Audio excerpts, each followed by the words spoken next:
So that's why we built this, the Chaparral, an autonomous vertical takeoff and landing system that can deliver 135 kilograms over a 500-kilometer range without the need for airports or infrastructure.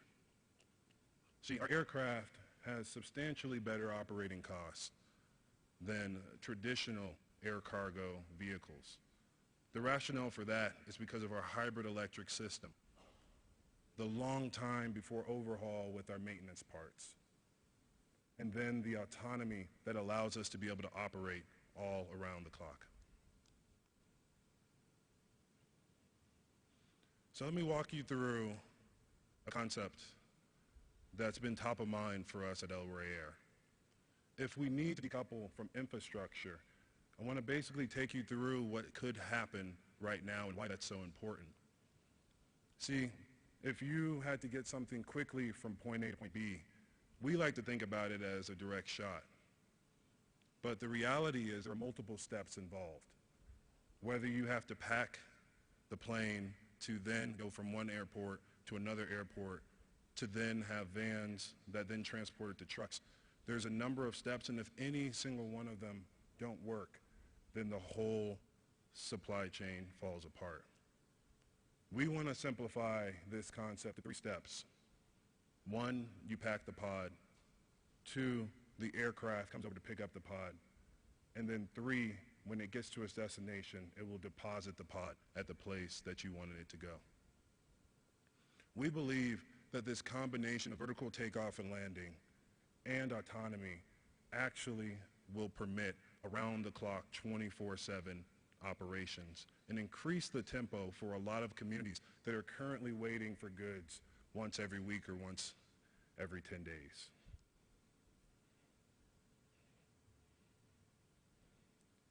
When we look at the space that we're in right now, currently the restraints that are happening because of roads make it so that you have to go to a specific destination.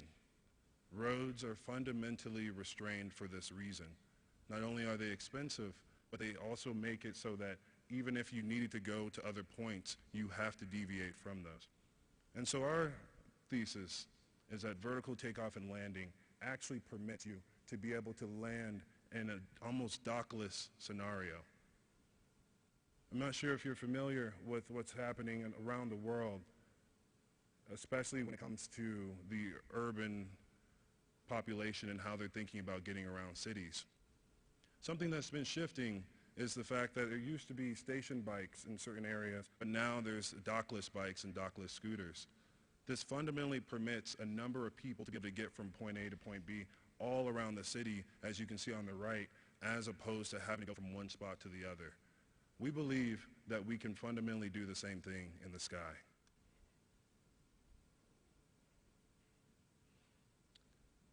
And what better place than right here in the continent of Africa?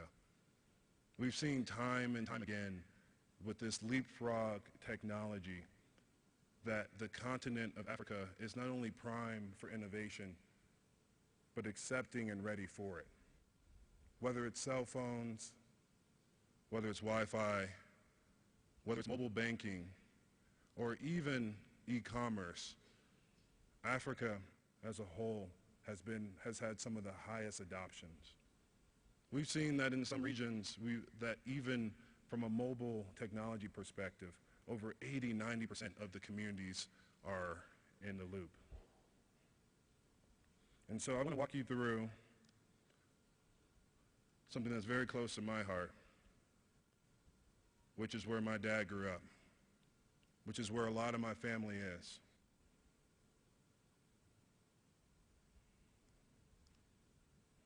And that's Ghana.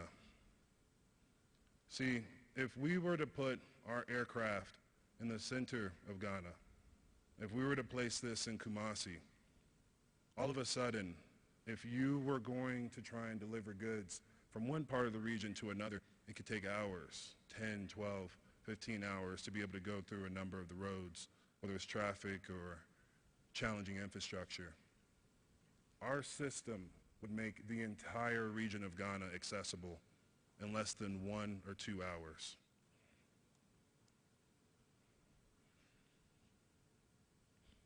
And let's take a bigger country, Nigeria.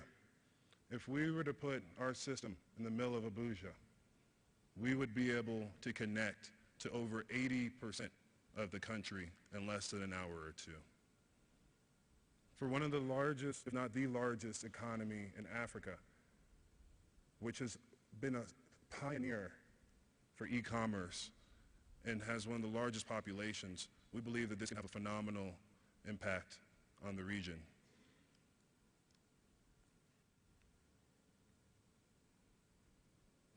And then let's take where we're at right now. We look at the country of Rwanda, a pioneer for this type of technology. And we think about placing our aircraft right here in Kigali where we're at.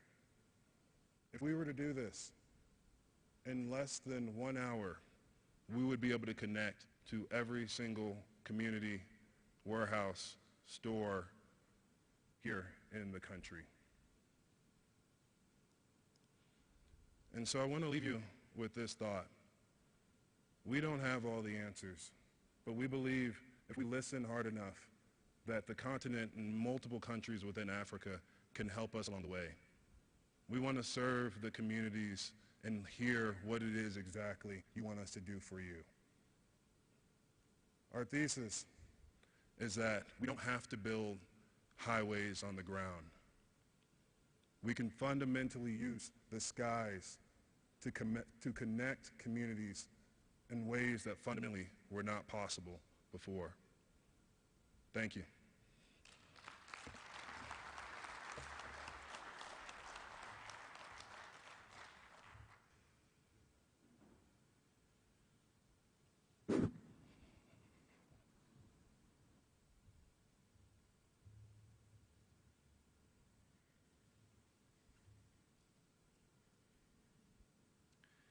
So if we talk about heavy lift transportation, what do we do and what do we think about this at the German Aerospace Center, DLR?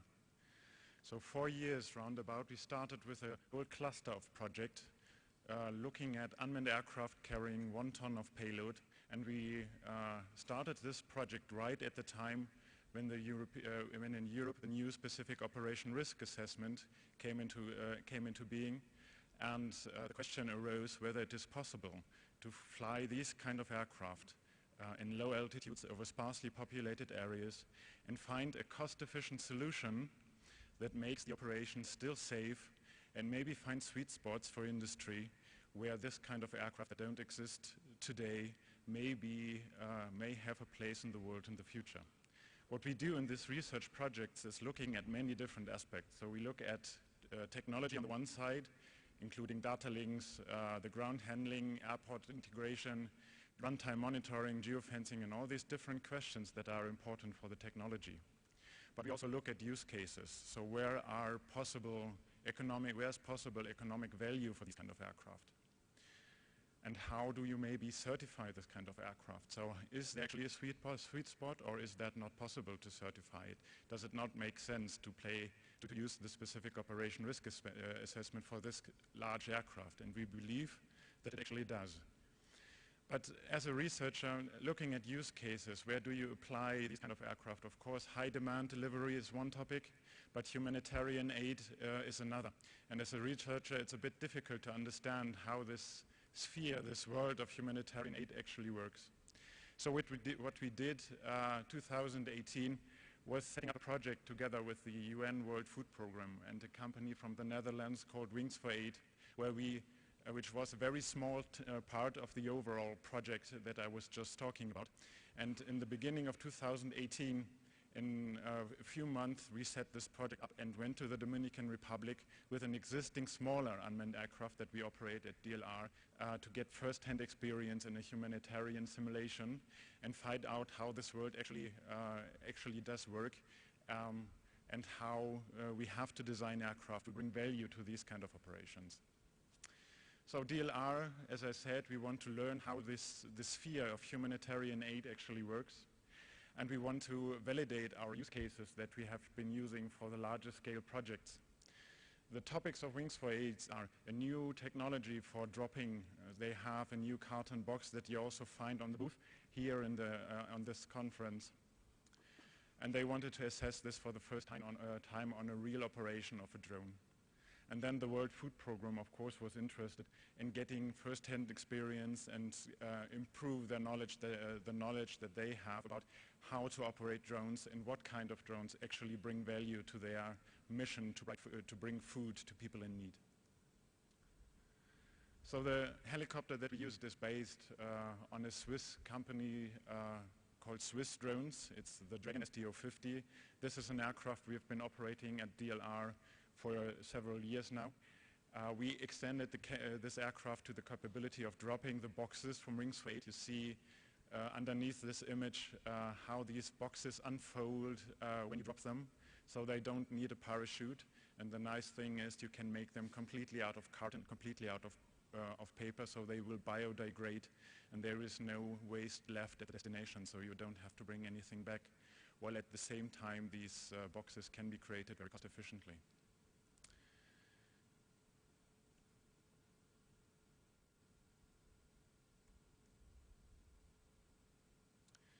So to begin with, the CEO of Wings for Aid, Barry Copperberg, and myself, we went to the Dominican Republic to do a pathfinding mission, to talk to all the stakeholders, including the Red Cross, including civil defense, including the institution over there that does coordinate emergency situations, and to find representative missions that are inspired by real catastrophe events. And we identified two regions, one very close to the Haitian border in Jimani, where there is a salt lake that regularly floods the environment and cuts off people from the environment that then have to be provided with food or medicine or shelter.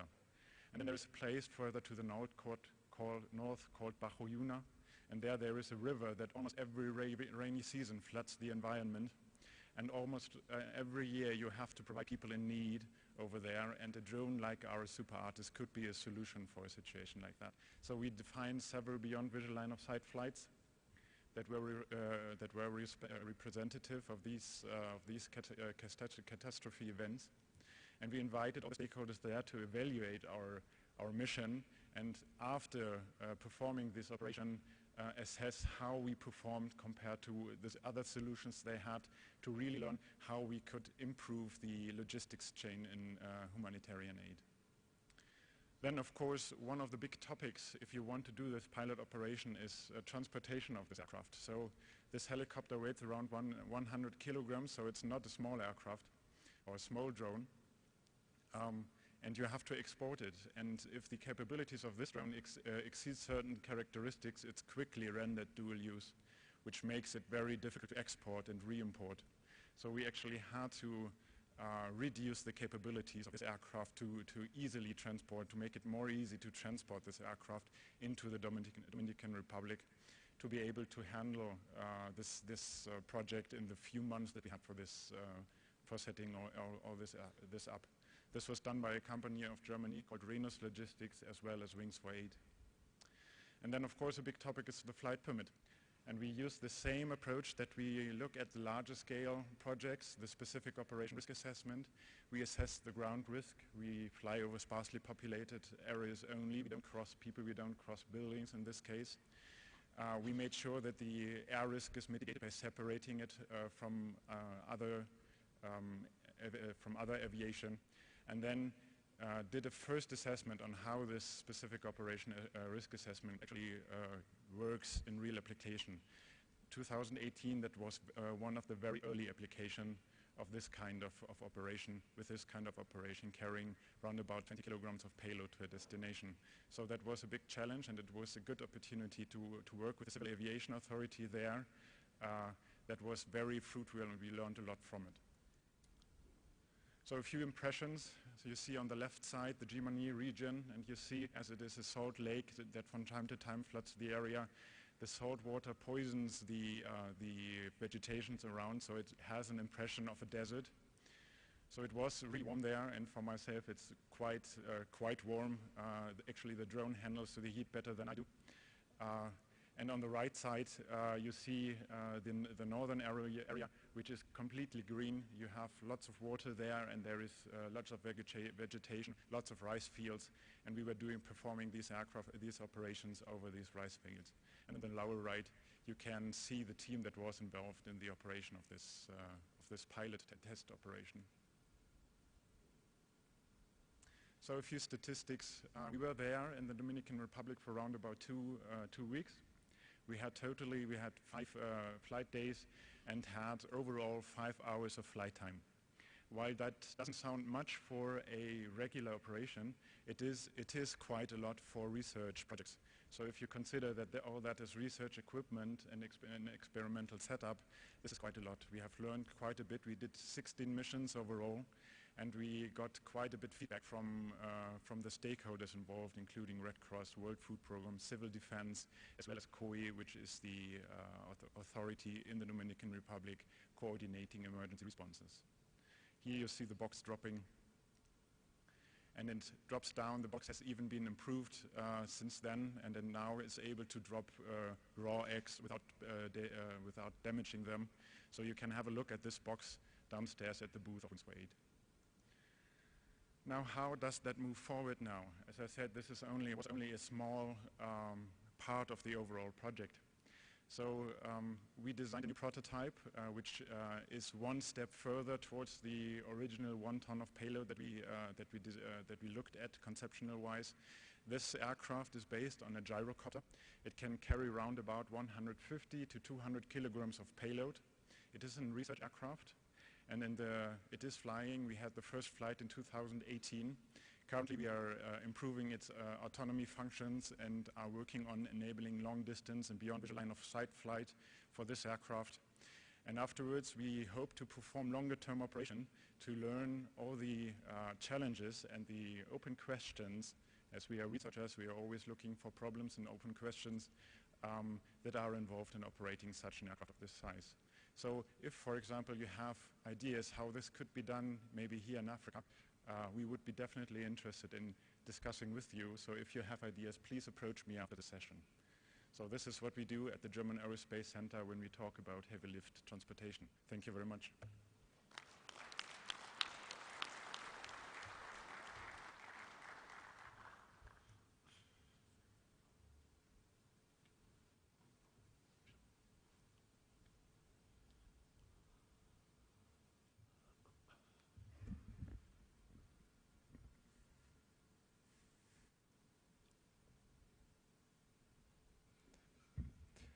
Yeah, ladies and gentlemen, welcome to this session, also from my side. First, let me give you a brief introduction of the scope. So, our company is Phoenix Wings, a young company from Germany. So you see the picture on the left. And we are developing cargo drones, and we are actually a participant of the Lake Kivu challenge. And we bring a plane which can carry 10 kilogram over the distance that is demanded here. But I'm not going to talk about this technology, more on how to scale that up. And to put that into perspective, I mean, we work very closely with our partner and mother company, SF Express in China, which is a large logistics company, which has a fleet of aircraft operated mainly in China and worldwide, and which also is looking into cargo drones.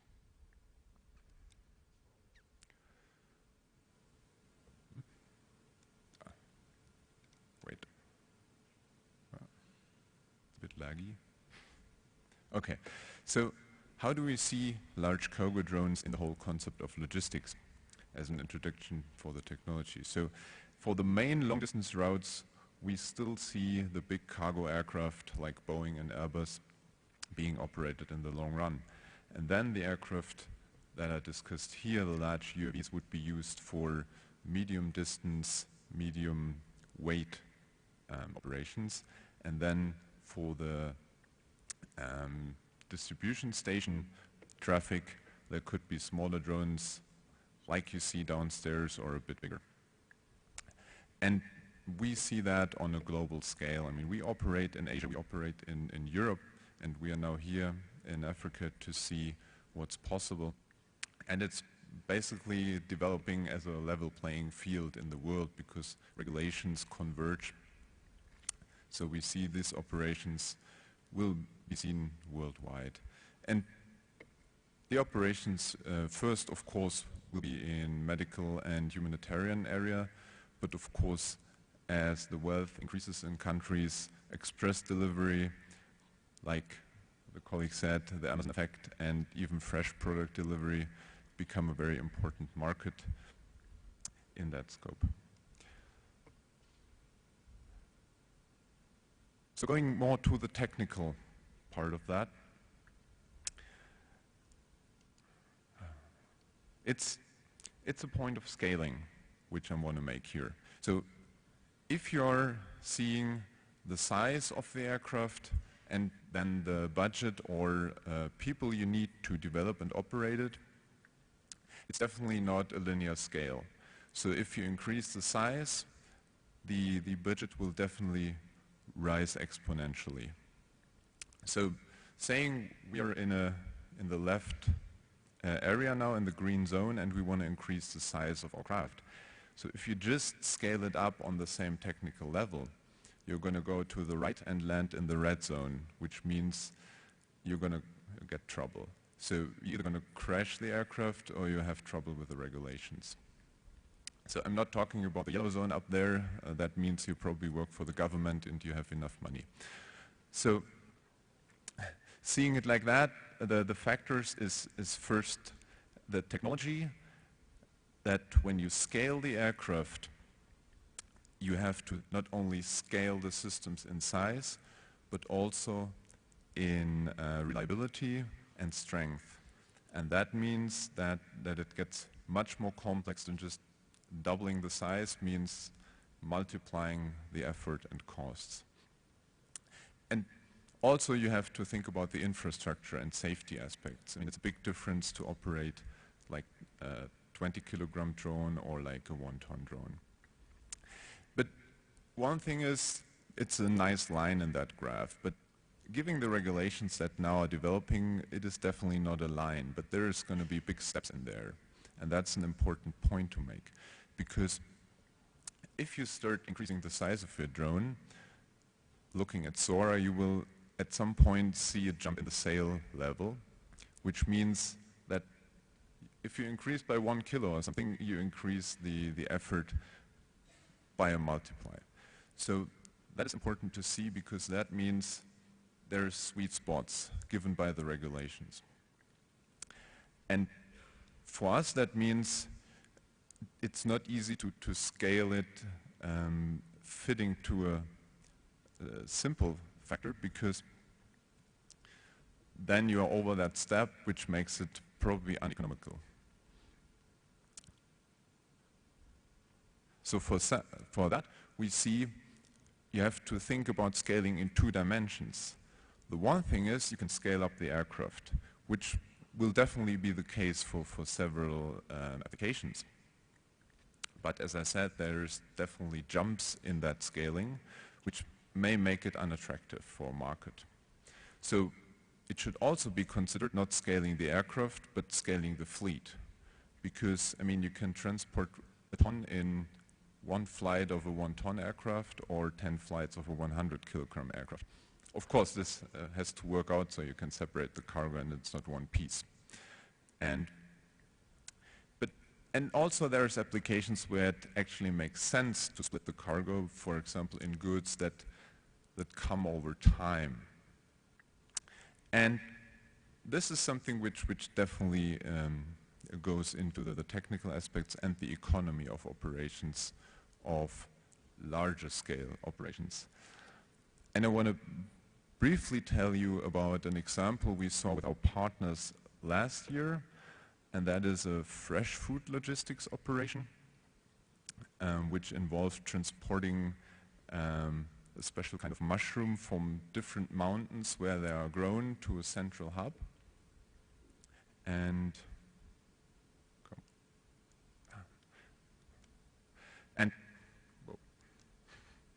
what you can see here is the central hub, and within the growing season of these mushrooms, which is like 6 weeks, there were like more than 20 tons of mushrooms transported with aircraft that can only take 3 kilograms. And if you can do a bit of math, you will see that involved more than 20,000 flights in that given time, which was quite a large operation. But this actually makes sense because the mushrooms grow over time. So for this, it's a scaling in fleet size, not in vehicle size. Okay, so saying that and putting it in perspective means that we see an integrated approach on that. So you have to take the best craft for a given part of the way or a total way, depending how long the transportation task is. So that includes actually ground transport, big manned aircraft, and different sizes of unmanned aircraft. And for that, let me come to the technical challenges and vision. So one important point is definitely automation.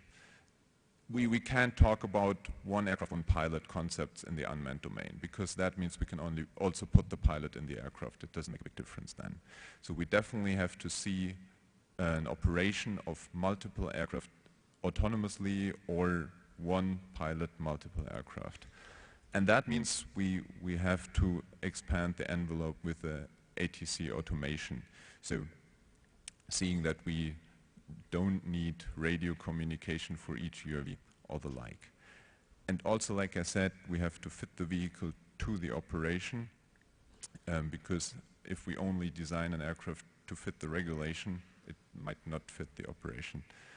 And also, if you have a transportation task, don't only think about this is the weight I have, I need an aircraft which can carry that weight. Think about, can I distribute it? Does it make sense?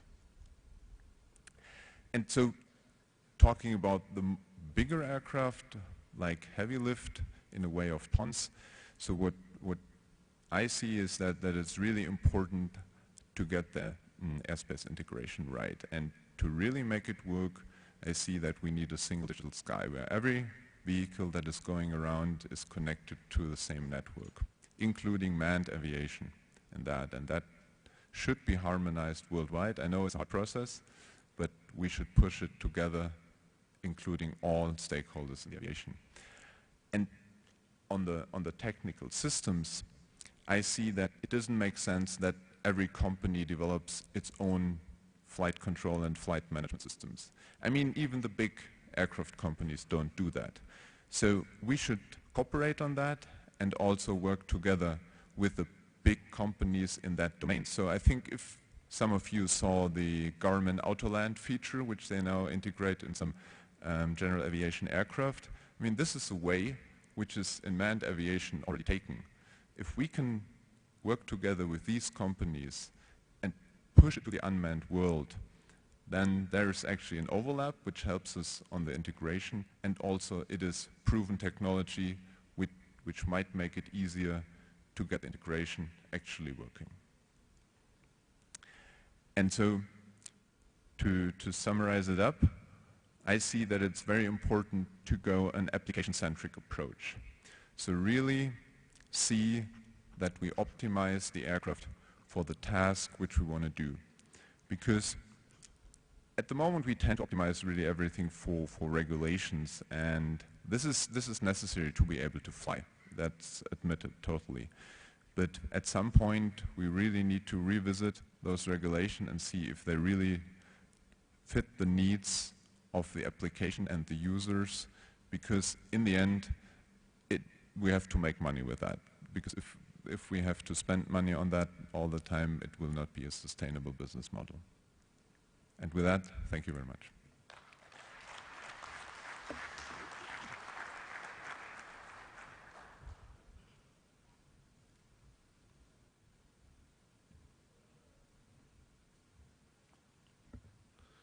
Good morning once again.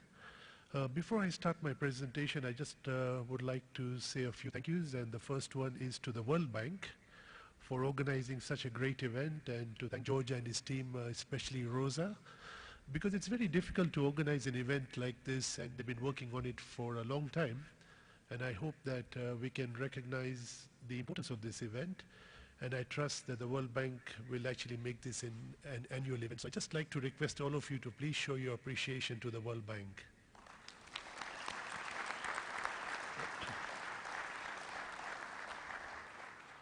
I'd also like to thank ICAO and the entire ICAO UAV team for providing the support from a regulatory point of view and for actually showing the guidelines to the civil aviation authorities on how to regulate the use of drones. So a really, really big thank you to ICAO for all the support that you've actually given to this industry. Thank you so much for that.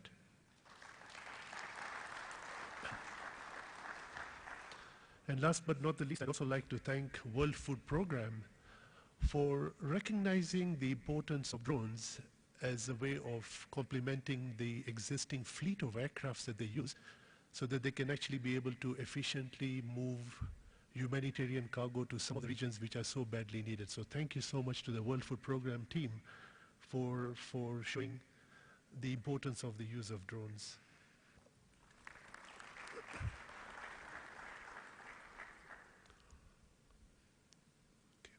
I'd like to just start by giving everybody a small introduction about who we are. We are a drone operator, so we're not a manufacturer, but we are an operator of drones, and we aim to be a service provider in Africa.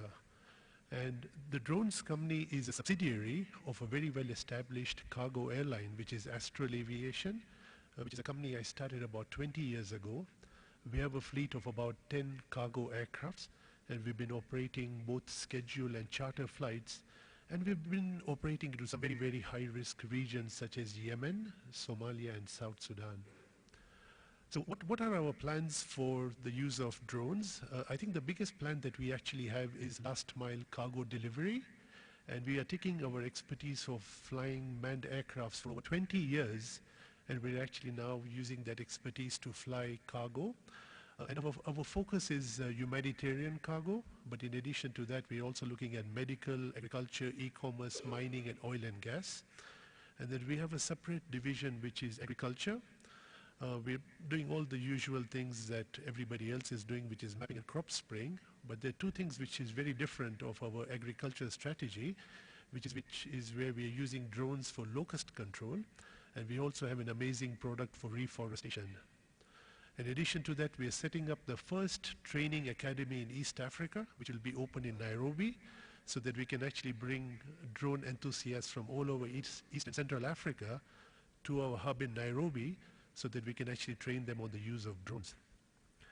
And we've actually done some really great things in the last 3 years, for which we have received a lot of recognition. So the World Bank in 2019 recognized us as being the most disruptive company in the field of data analytics and agriculture. And in 2018, Airbus actually looked at us as being the top 10 tech startups in Africa. And in 2017, we actually won the IATA award for being the most innovative company in the world. And we have a very simple philosophy in Africa, and this is what we live by. And our philosophy is access the inaccessible, connect the disconnected, and reach the unreachable. This is as simple as it, and that's really what we are all about. And what I've actually seen in the last 20 years of flying in Africa is we've actually seen a lot of challenges. We've been to some very, very difficult places with our fixed wing aircrafts. And I really think that the biggest problem that we have in Africa is that we have no infrastructure to support our aviation sector. And this is very true because we've got 54 countries in Africa, and only a quarter of them really have good infrastructure. A good example is Rwanda, and I'd really like to recognize that the government of Rwanda has really made a lot of efforts in the infrastructure field, but you still have many regions in Africa which really have very poor infrastructure. In addition to that, we also have a lot of challenges in Africa in terms of logistics. We've got challenges of insecurity, we've got challenges of bad weather and also bad terrain. But at the same time also, one of the realities we have in Africa is that it is very expensive to transport goods within Africa. So when you look at e-commerce, when you look at medical, when you look at humanitarian cargo, it is very, very expensive for a lot of organizations who are actually having huge budgets, which are even more expensive than the cost of the cargo, of moving some of this within Africa. And we've recognized that the use of cargo drones has actually got a relevant place in Africa, and it had actually, when you look at the use of cargo drones, we've actually got 3 use cases. And I think the biggest use case would be in the field of humanitarian, medical, and relief. And at the same time also, there's also a very big opportunity in commercial services, which is in the oil and gas sector, mining and agriculture. And last but not the least, we also have a lot of opportunities in postal and e-commerce, where we will actually be looking at deliveries within post offices and also the last mile. So there is a genuine need for cargo drones in Africa, because you've actually got very recognizable services that can be actually provided with the use of cargo drones. Now I'd like to introduce to you the FlyOx cargo drone, which is the largest cargo drone in the world. The FlyOx has got a capacity of up to 2 tons. It's got a range of 1,200 kilometers. It's got a speed of about 230 kilometers per hour, but the most unique thing about the FlyOx is that it can land in unpaved airfields and even in water. Now imagine how important that is in a situation like Mozambique, which last year was devastated by 2 cyclones. And we had a presentation yesterday from the gentleman in Mozambique. And can you imagine how you can actually use a drone to land in a river or in a lake and deliver humanitarian cargo to the people that are in need for it? And I think the most important thing to remember is that when there is a humanitarian disaster, it is the time that you take to reach the final person. And one of the problems that we've actually felt is that as an airline, we deliver the goods to the airport.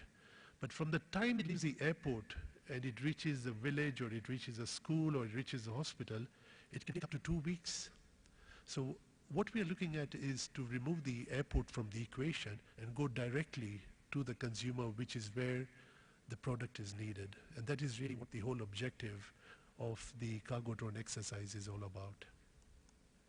In addition to that, we have a lot of advantages in the use of drones, especially the FlyOx. So we can actually go through poor terrain, we can make it more cost effective, and I'll actually be able to tell you what it will cost us and how it will compare to other types of transportation.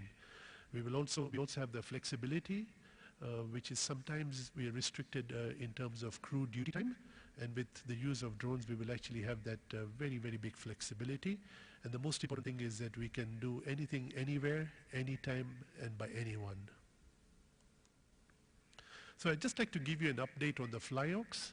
We've done successful flights in Sao Tome. We were also very privileged to fly in Norway. And last but not the least, the FlyOx is currently in the Dominican Republic, where it's doing a number of flights, mainly on a pilot basis. In addition to that, the FlyOx has done autonomous takeoffs and landing both at day and night. It's also taken off from a very short airfield, which is less than 500 meters, and we've actually done over 260 kilometers of flight, and we've had no technical issues, and that is really amazing. Now let's just look at the comparison of the cost, because everybody asks me, what is the cost of your drone? Is it more expensive than manned aircraft? And the reality is that it is not. So when you look at the Astral drone, which is a FlyOx drone, yes, we've got a capacity of 2 tons, and our cost comes down to $750 per hour. That is what we will actually be charging. And this is something that when you compare it with a helicopter, we actually offer a significant reduction in cost compared to a helicopter. But again, we cannot compete with a truck, we cannot compete with a rail, we cannot compete with other forms of transportation. But when you're looking at the transportation of goods by air, we are definitely the most competitive form of transportation. And if you remember, I'd actually mentioned earlier about the high cost of transport in Africa. We believe that the use of cargo drones will actually bring that cost down. Now, I just wanted to share with you what our plans are. We really have some great plans as a company. And in the first phase, what we would like to do is to operate domestically in Kenya, which is a country where we are from. So what we will be doing is to roll out our Flyox cargo drone commercially by the end of this year, where we would actually be able to reach in any points in Kenya. And then what we would like to do at the second phase is, with the cooperation of the stakeholders, including the civil aviation authorities and CASOVA, we would like to start cross-border drone operations. And this is something which is very possible with the Flyox cargo drone. And what we would like to do is to reach out to countries within East Africa, including Uganda, Tanzania, Rwanda, Burundi, the Congo, Somalia, and South Sudan. And we believe it is possible with the support of the regulatory authorities. So it's my appeal to the regulatory authorities that don't be scared of drones. We are actually going to regulate it in the right way with the support of ICAO, and we have to make sure that cross-border operations is a reality in Africa. And last but not the least, we have a bigger plan for this great continent of Africa, where we would like to now roll out the cargo drone operations in West Africa and also in South Africa, so that every country in Africa has got the opportunity of actually having large cargo drone deliveries. And I now would like to share with you a small video of the Flyox cargo drone which was taken in the Dominican Republic.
Thank you.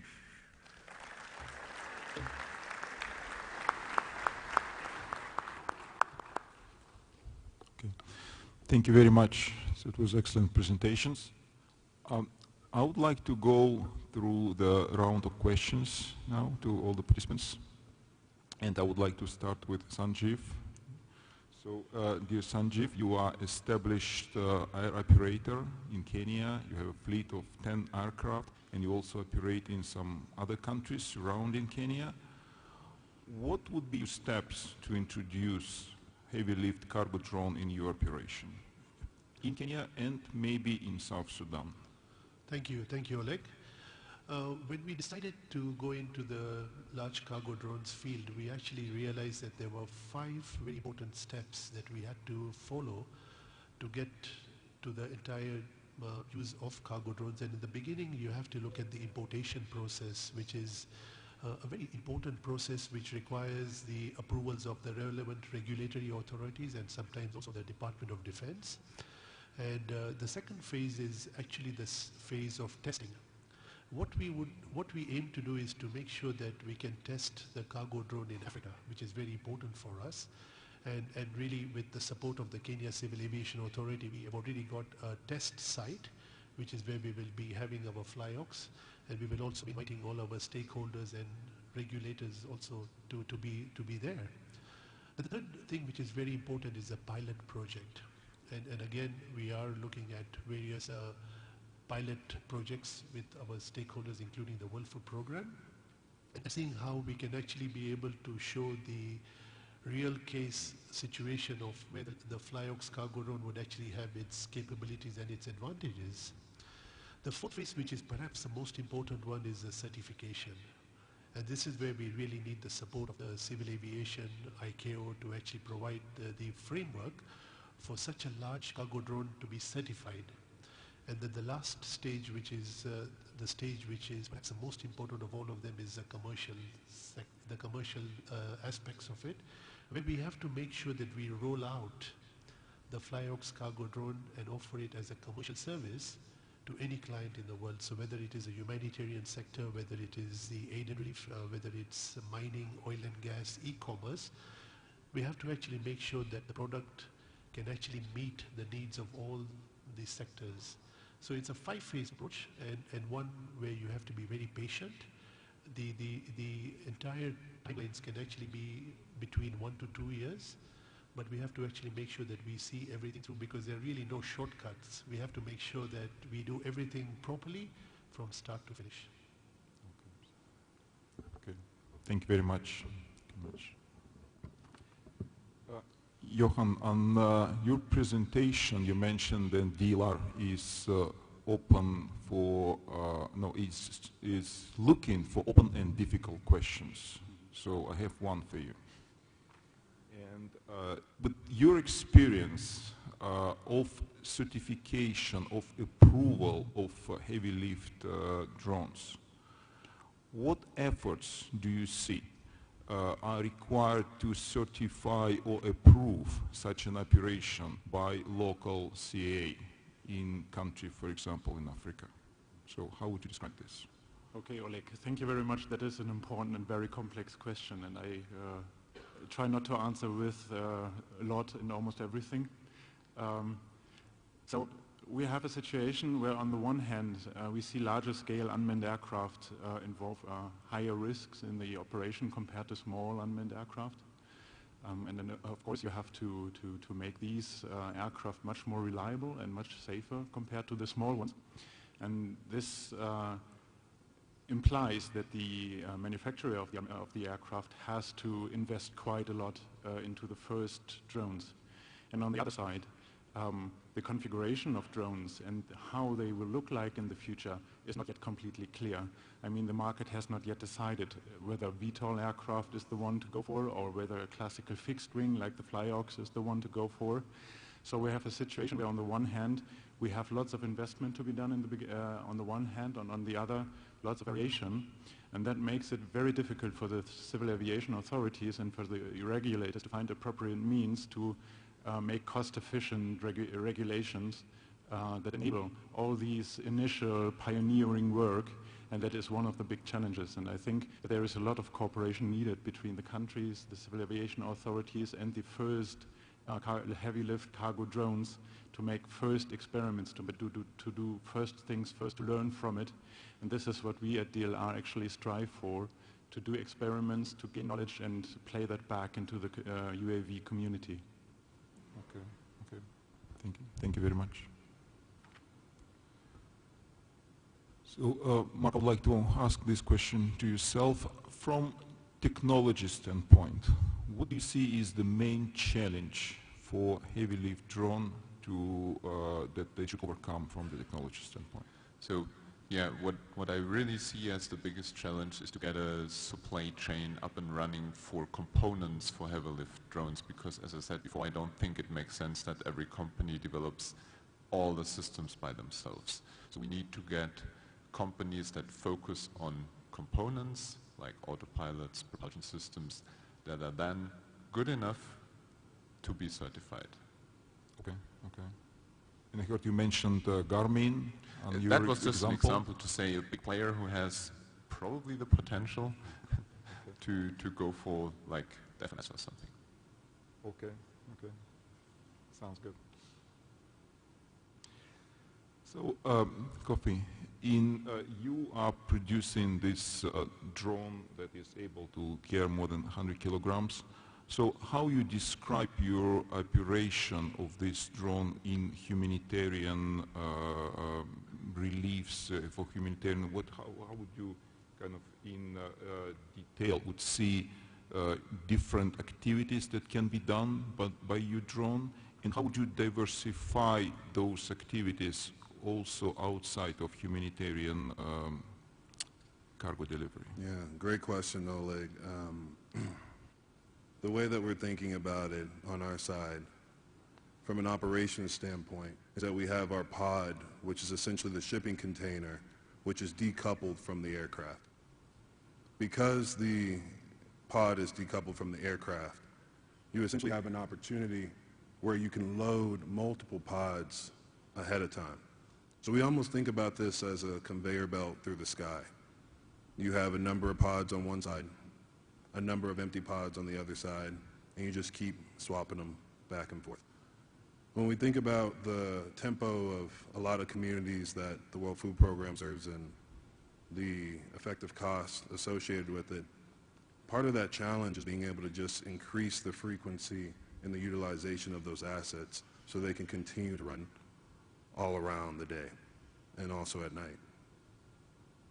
From my perspective, in terms of the second part of your question from diversification, there are three specific markets that we're currently exploring and then also partnering with. The first one is the Special Ops Division of the Air Force.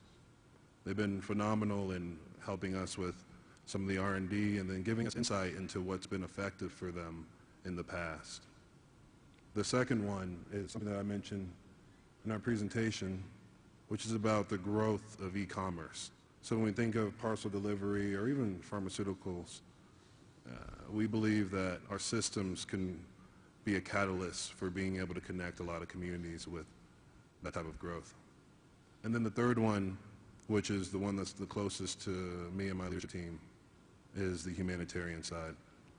And so the conversations that you and I have, Oleg, about food, medical supplies, and being able to service a number of the communities in the African region is one of the primary focuses.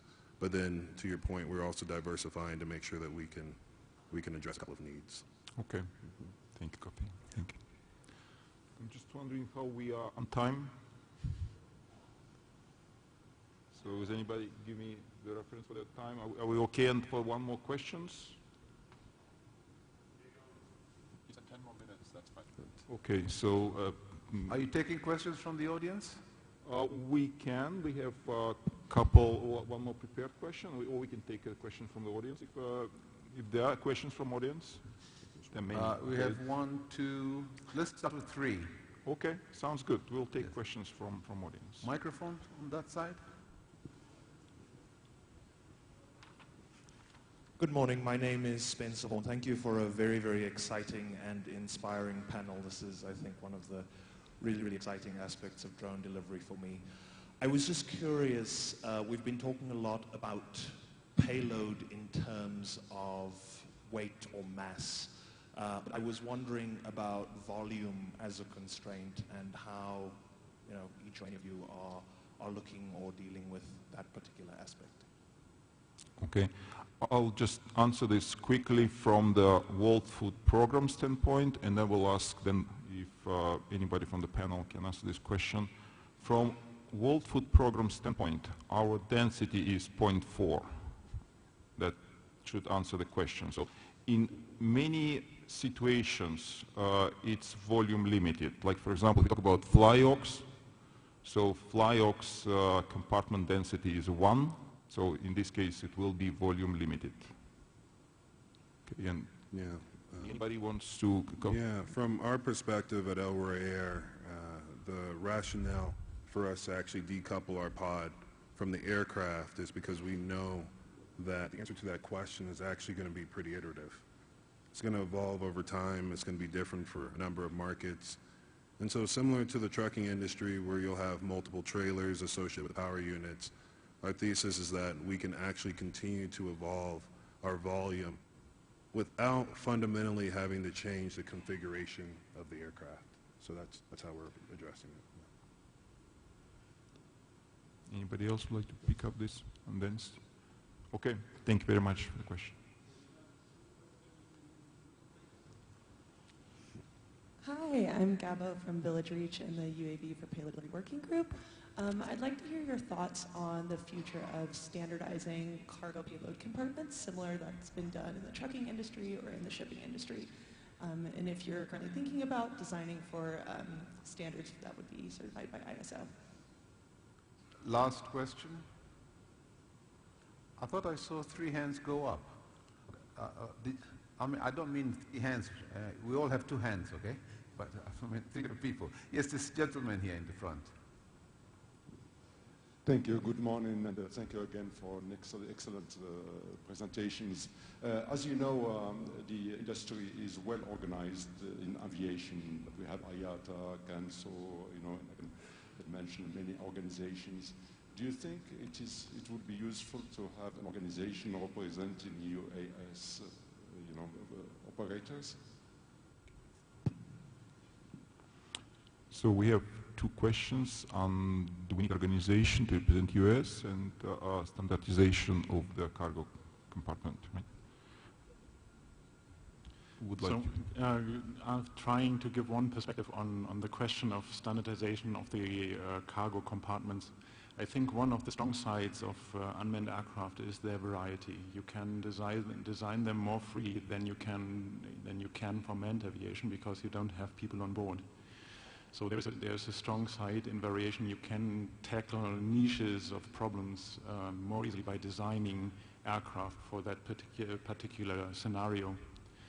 And that, of course, involves always different cargo compartments. But on the other hand, if you have large-scale operations and we move over of substituting manned aviation with unmanned aviation, of course, at some point, we will also have to standardize the compartments as well. Okay. Definitely standardization is possible. It is also a very good idea because when you look at the shipping industry, when you have the standard 20 and the 40-foot containers and the aviation industry, inside of the drones, I think it's something that the manufacturers would have to look at in terms of coming up with standardized cargo compartments. But I think the part which is very important is the ability to carry cool chain items like vaccines, for example, which require certain temperature controls. And this is something which is very important to actually build into the cargo compartment. And coming back to the association, now I'm the vice chairman of TIACA, which is a very large air cargo association. And in the beginning of this year, we launched a new membership category for small, medium, and drone companies. And I'd like to encourage all the manufacturers and operators of UAVs to consider becoming a member of TIACA, so that we can actually be able to lobby with the regulatory authorities and actually make sure that the pace of regulations is something that will be expedited. And it is only the collective efforts that we can actually make as an industry will enable the industry to actually grow faster in terms of regulatory approvals. Yeah, I just want to add a quick remark on the cargo size compartment, and I think the same like Mr. Daur, that it needs to be more freely to adapt to the cargo you need, because the cargo shape, like the cargo compartment shape, has a huge impact on aerodynamics and for the efficiency of the aircraft. Yeah, and then the last thought that I have around the standardization question. We've taken a lot of input from the Special Ops Division of the Air Force when you're thinking about resupply for critical goods like food or medical components or devices. We've also been actively listening to the groups that fundamentally are helping us connect more to e-commerce. We think about the FedExes and UPSs of the world. And so the input when we're thinking about volume typically lands into things that we can find readily available online, but then we're also making sure to take in insight from the groups that are likely to be using our product the first time. Okay, thank you. We discussed this on compartment, but did we mention about this organization question? Did anybody wants to answer about this? I would love an organization. Okay. Yeah. So everybody loves organization. Yeah. So from World Food Program standpoint on compartment, what I would say, we have a couple limitations. So one is the density, which I mentioned, it's 0.4. And the second is 20 kilograms that can be moved by one person. And that defines more or less the size of the packaging. And this is when we talk about the cargo drones, I would say below 1 ton, when there is no mechanization to load.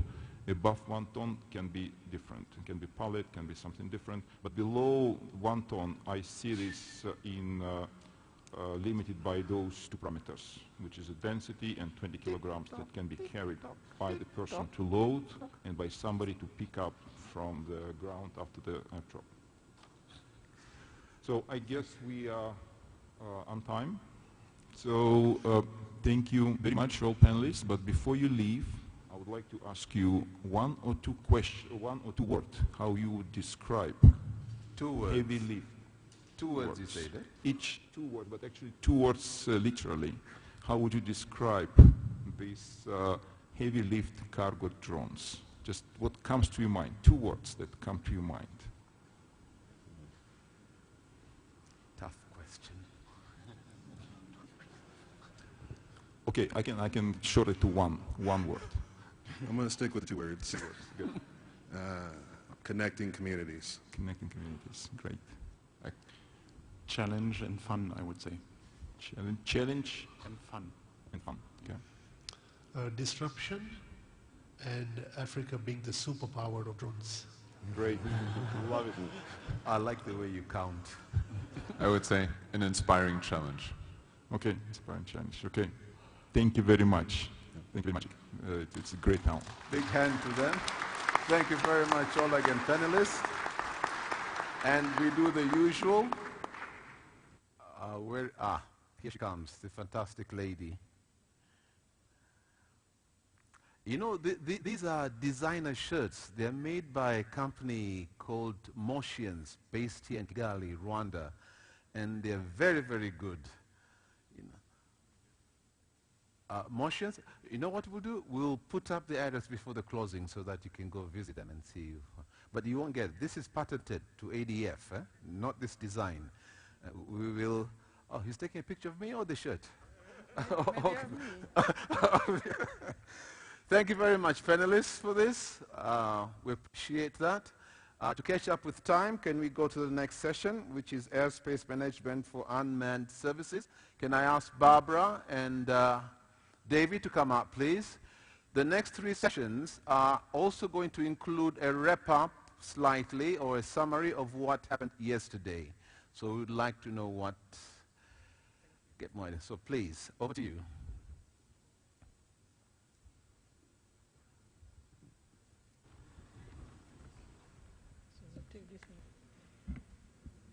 So thank you very much. So this is a session where we talk about airspace management, and we're going to have a duet at the moment.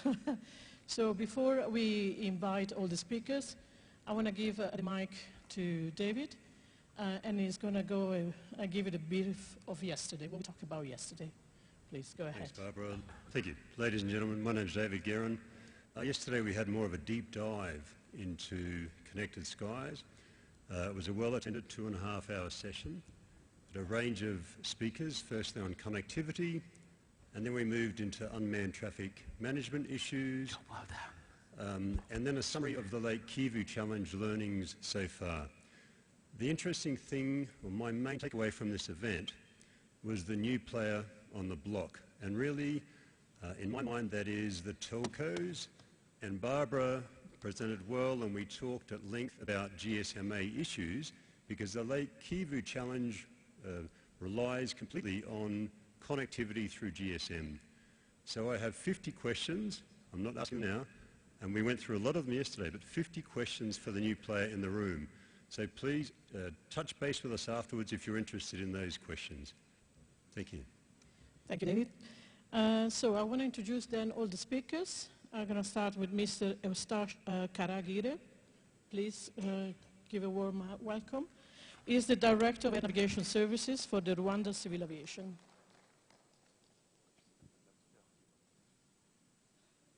Thank you. Then we have Mr. Brax Etter, is the representative in Africa of the United States Federal Aviation Administration. Right.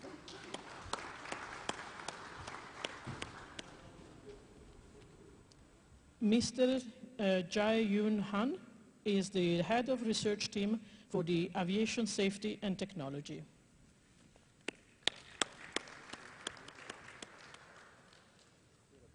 Then we have also David Guerin, which is the African Drone Forum Safety and Airspace Integration Aviation.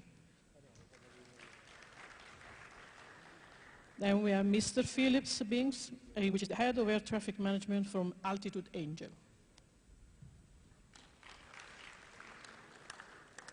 And Mr. Mark Kuhn, the chief commercial officer for the Unifly.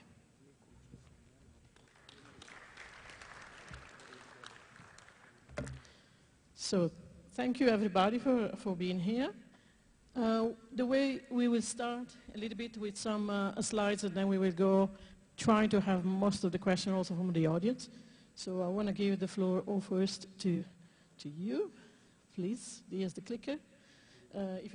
It's up to you if you want to stand or sit for your slide.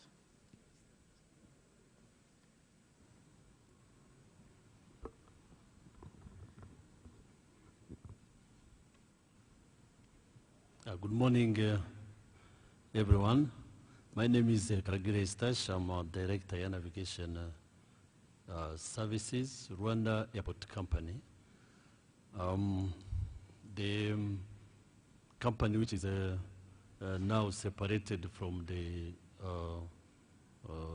regulator, Rwanda Civil Aviation Authority, from 2017. Now the air navigation services dealing with managing airspace, deploying ground systems to help manned aircraft, but also currently unmanned aircraft.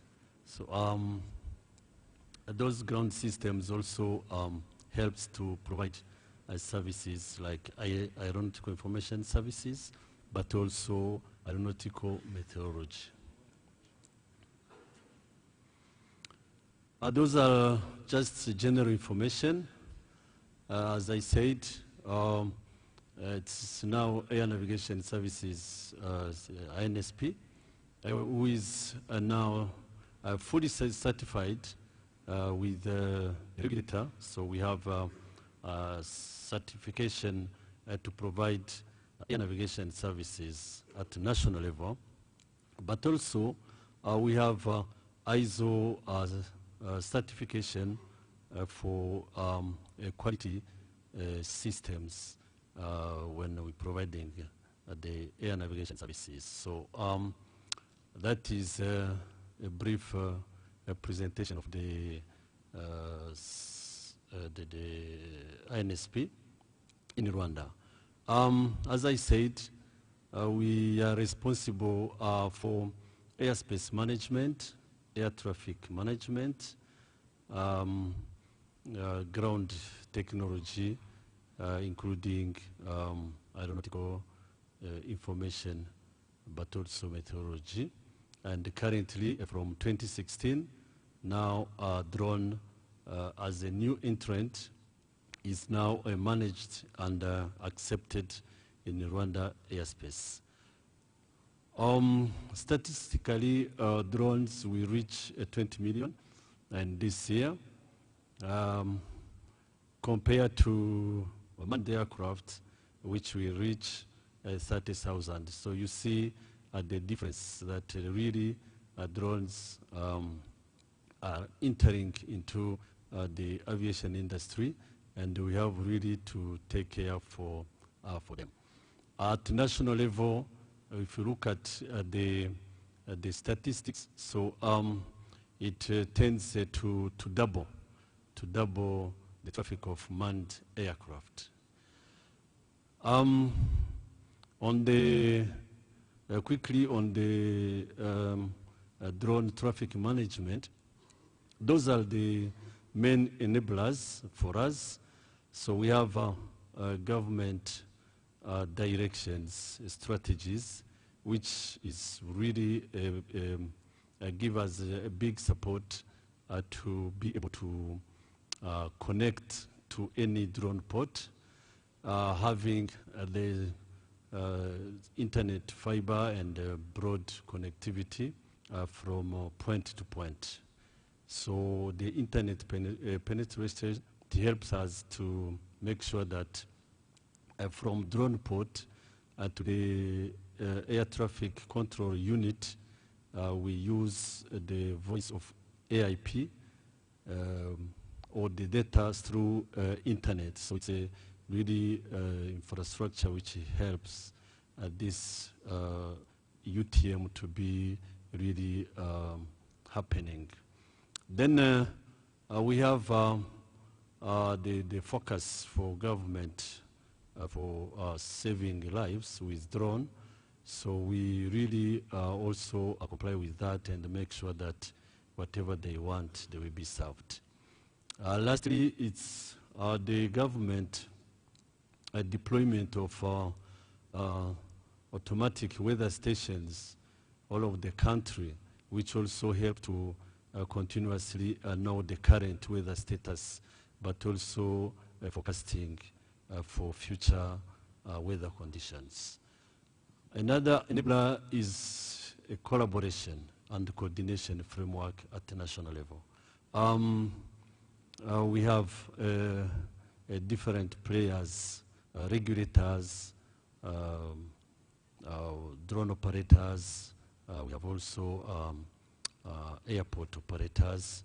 Work together to make sure that if there is a concept, any concept of operations, so we sit together, we look at the concept, we analyze risks, then we formulate mitigations before tests and implementation.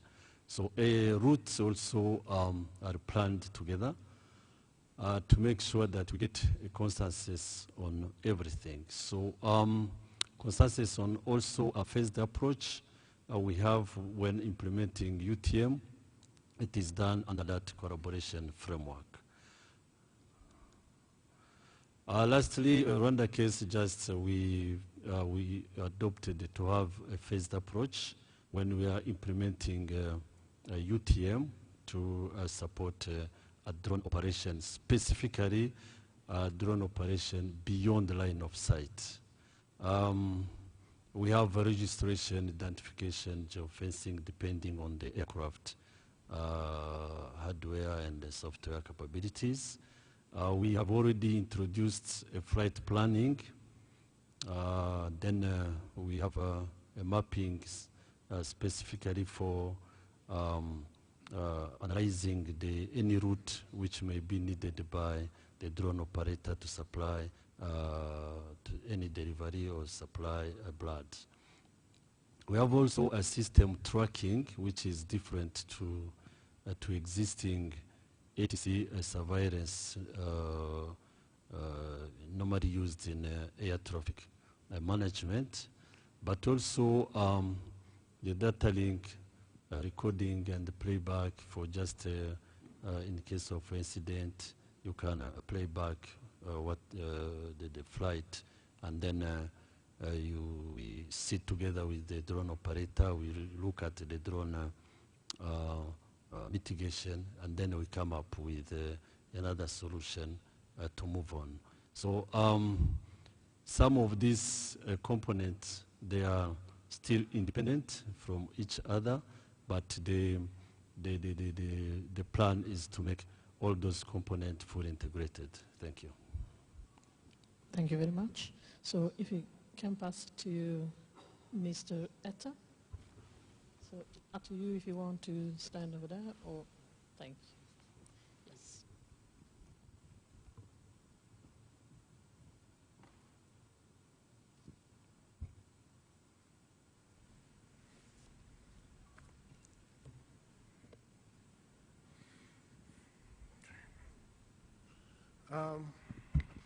Good morning, ladies and gentlemen. My name is Brax Etta, and I'm the FAA Senior Rep for Africa, based in Dakar, Senegal. I believe you have my bio in your handout.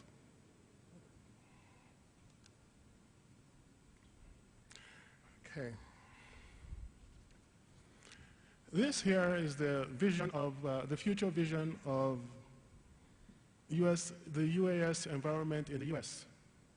If you notice, the blue portion is where UAS are certified, and they will receive traditional air traffic services, just as manned aircraft.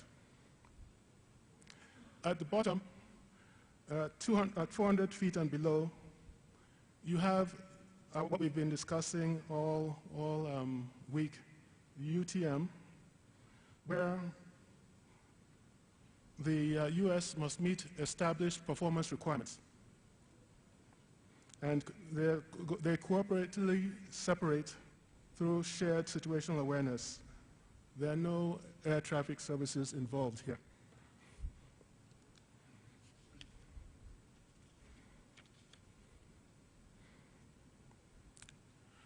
This chart here shows all the steps, including regulation, that we have taken to integrate UASs into our national airspace system. In the dark, well, I guess in the black, those are all the activities we've completed. Too many to go through right now. And then in the light blue, those are activities that we plan for, that we are currently undergoing. And the white is for the future. One of the light blue one on the left, you'll see remote ID. That's what we're working on right now, and it's a fundamental piece of our UTM concept. You'll also notice something called the USS communication, and this is a UAS service supplier. US service supplier to US service supplier, and I'll talk about that in the next slide. So here, our concept here is we have a UTM ecosystem, and we use that word ecosystem to mean an ecosystem of capabilities. We'll have the FAA capabilities, and then we'll have the industry capabilities. And if you see there's a cloud, we have a FAA cloud services where there will be hosted several applications and services. For the FAA cloud, you'll have the US registration information, the facility maps, airspace, US facility maps, airspace authorizations, flight information management, and so on. And here, the FAA is not going to provide the services for the UTM. We're going to let industry do that. So FAA capabilities are going to be shared to the various USSs.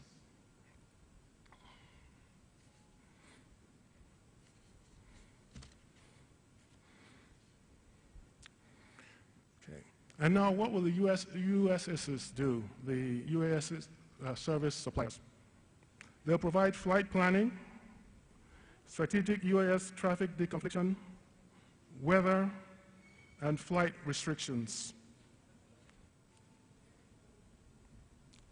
One thing you'll notice is there are arrows going between the various USSs, and we want to make sure that all this is interoperable and shared amongst the various USS, the system. We do not want to have a centralized solution.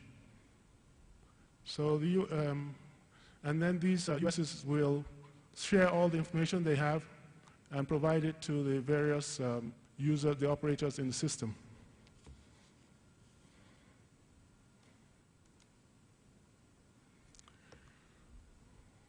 One application, one current capability we have now is called the low altitude notification, low altitude and authorization, low altitude authorization and notification capability, the LANCs.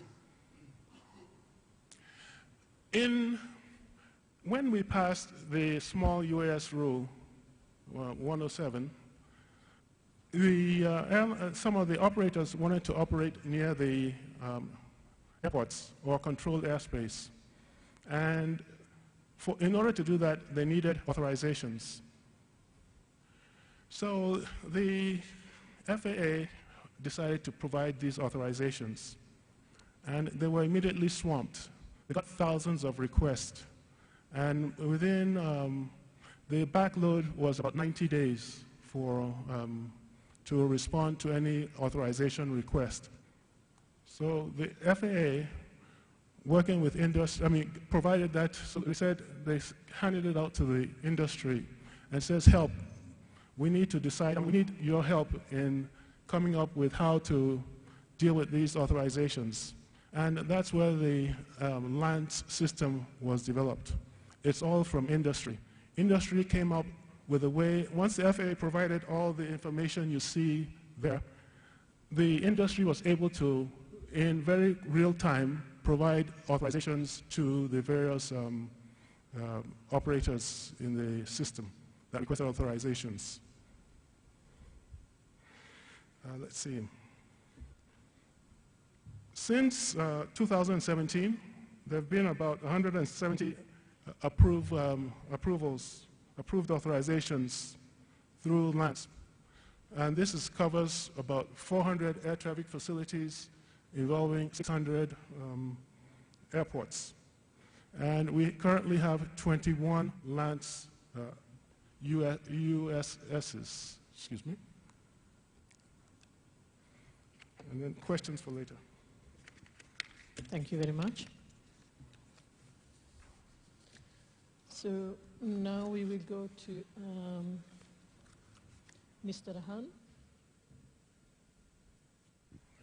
Thank you.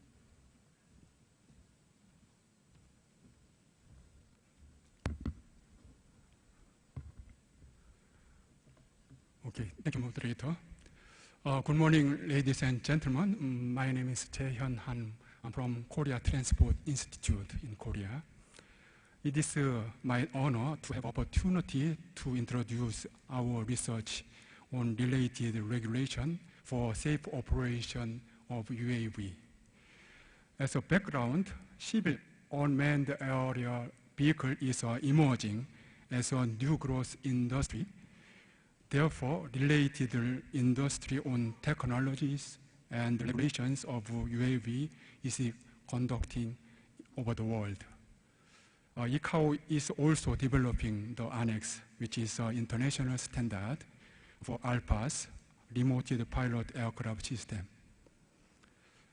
Therefore, in Korea, it is necessary for us to review national regulation related to UAV to provide sort of draft revision of aviation safety regulation system in Korea.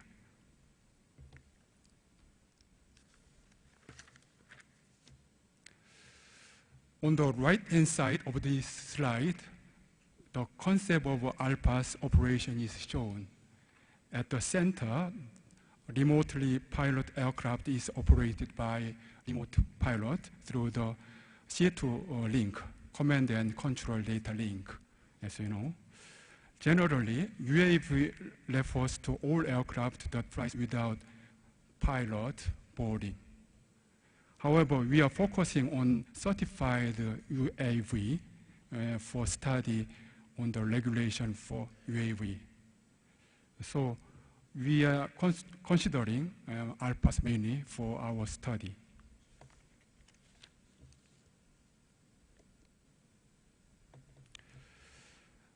For the development of the regulation for UAV, we have analyzed the draft annex of ICAO's ALPAS panel. And for example, Annex 1 is for personnel licensing for remote pilot. Annex 6, Part 4 is for ALPAS operation, and Annex 8 is for airworthiness for ALPAS. And Annex 11 is for air traffic service, including ALPAS. Thereby, we have reviewed the Korean regulation system, such as Aviation Safety Act. It's a sort of upper level of regulation, and then Korean airworthiness standard, and the flight safety regulation, and air traffic service procedure as well.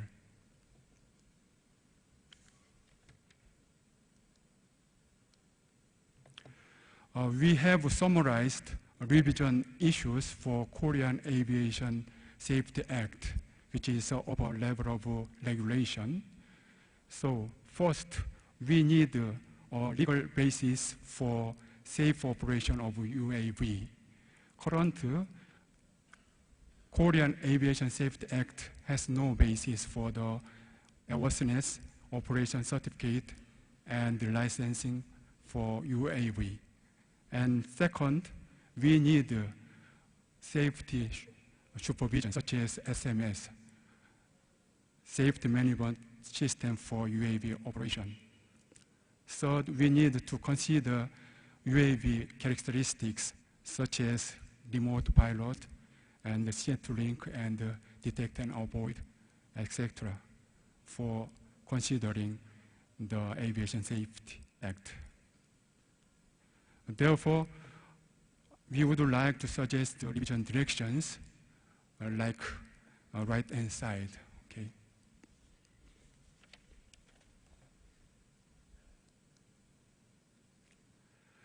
We have also reviewed other Korean regulations, such as airworthiness standard and flight safety regulations for manned aircraft. And third is air traffic service procedure for integration of manned and unmanned aircraft operation. We are doing this kind of work, so that's all. Thank you for your attention. Thank you very much. Thank you. Thank you, Mr. Lam. So now we have David Gadry. Thank you. Just while this is loading up, the last week we were flying drones in the Lake Kivu Challenge in Western Rwanda, and with these bright lights up here, it reminds me of just before we started flying, MC George Muller said, okay, now we start flying. After a week of rain, the sun came out and it stayed out for all of our flying. So my name's David Guerin.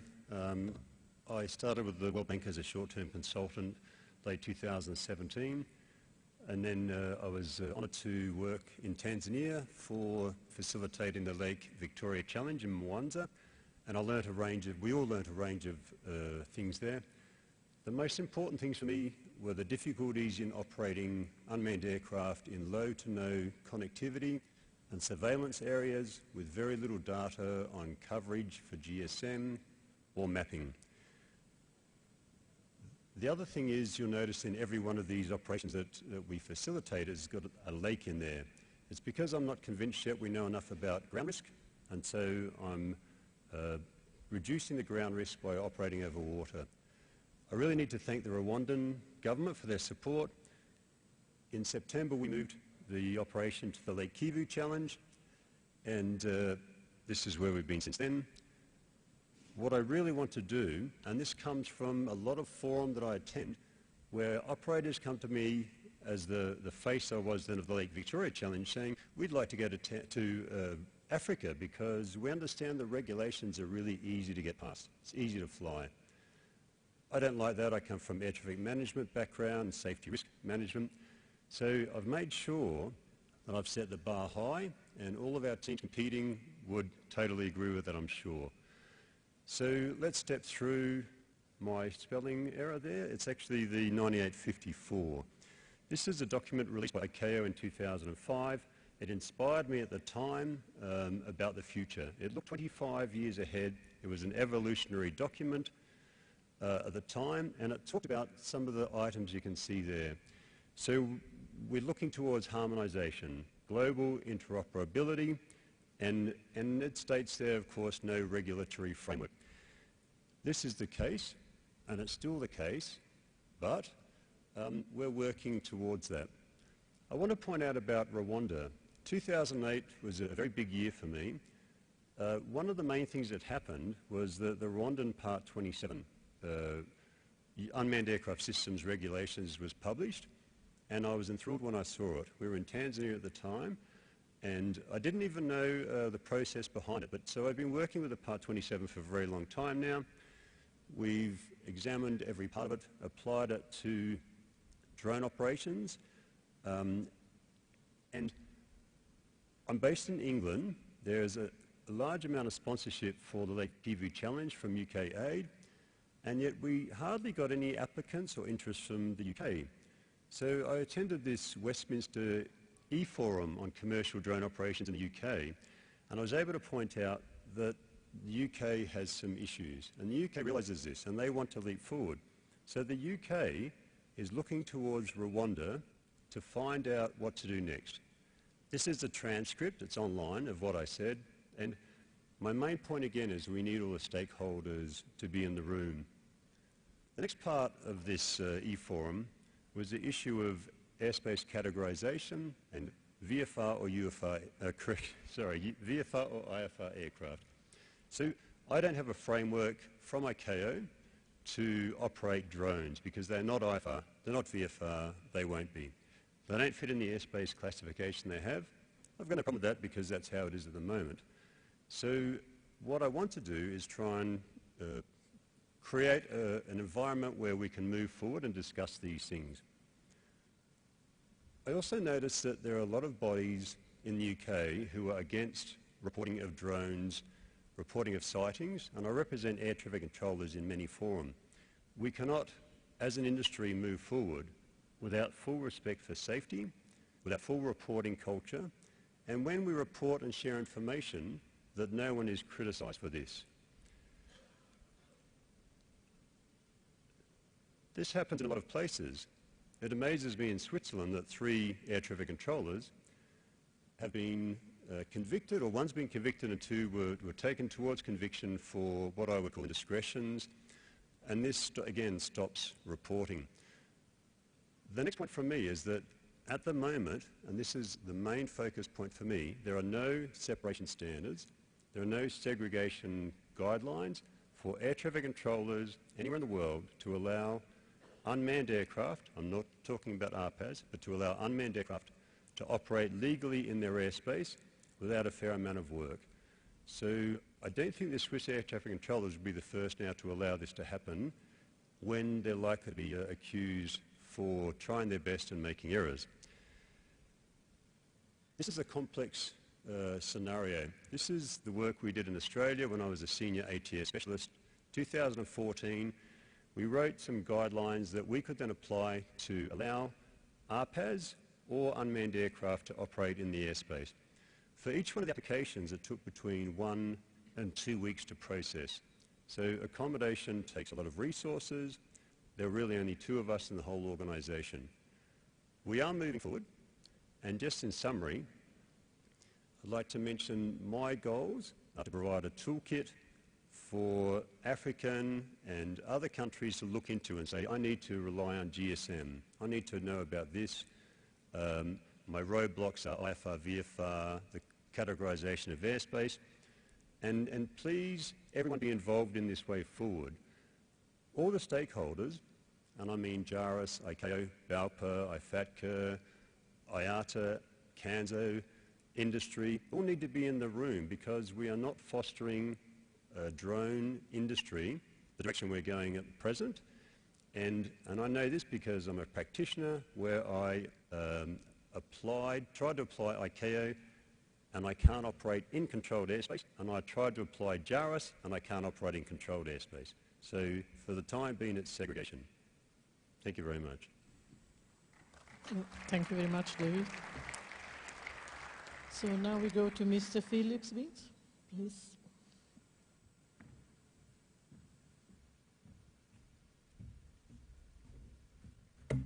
Good morning, everybody. I represent Altitude Angel. For the presentation, I'll just give a very, very high level who Altitude Angel are for those people who don't know us. And as we provided the overarching, the umbrella UTM capability for Lake Kivu Challenge, I'll just talk about through some of the challenges we needed to face. And these aren't unique to Lake Kivu. We've noticed throughout a lot of research program we've done, whether this is our European research program or others, there seems to be a similar trait all the way through, and I'll talk through some of the issues. They appear so simple and they would be easy to fix, but as of yet things haven't changed, but hopefully they will in the future. Okay, the Altitude Angel then, the CEO and founder of Altitude Angel, Richard Parker, he's an ex-Microsoft engineer, very enthusiastic drone operator. He just thought, actually, I like flying drones. How can I get my drone flying safely in the sky? So from that moment on, he ended up thinking, well, I can make business from this. And he set up Altitude Angel. And the whole purpose of Altitude Angel then is all based around safety. Just like any other part of aviation, safety is absolutely critical. But this is slightly different, the technology. He wanted to focus on technology. So safety and technology are right in our DNA there. So since those time, we now have activity in 83 countries, a very strong European presence, but we also in other continents as well. We have about 80 million interactions with our platform per month. And that's when people are seeking data, finding out ground hazard information, airspace information and stuff like that. And then on top of that, we have 8,000 flight plans onto our platform per month. I just need to clarify, these are voluntary flight plans. There are no mandated flight plans for drones at the moment. So these are people which I'm really pleased to see are going, actually, it makes sense for me to announce where I am operating. And you do that electronically, and we can promulgate that information around. We can share it with ATC or ATM, and we start to see a clear picture of what actually is going on in the airspace. Okay, that's some of the challenges that we're facing. And I'll say these aren't unique to this Lake Kivu, but it's quite interesting. I spoke to the engineers. I'm not an engineer, I'm air traffic manager, air traffic controller by trade, so I had to go and liaise with the engineers and say, well, what do you find difficult about setting this UTM thing up? And a simple thing like telemetry. And you go, well, yeah, that's obvious, isn't it? You know, he said, but it's not. I said, no, because every single telemetry provider, data provider, has a different format. It's a digital layout is completely different, so we've got to adapt for that. The units of measurement they're using are all different. Some people use meters, other people use feet. And then another really, really simple thing is like a reference point. You'd think a reference point would be really, really straightforward. So if you're talking about altitude or height, but no, some people use height above mean sea level or mean sea level as reference point. Others, ground level. Others use barometric pressures. Others use height from the position of starting point.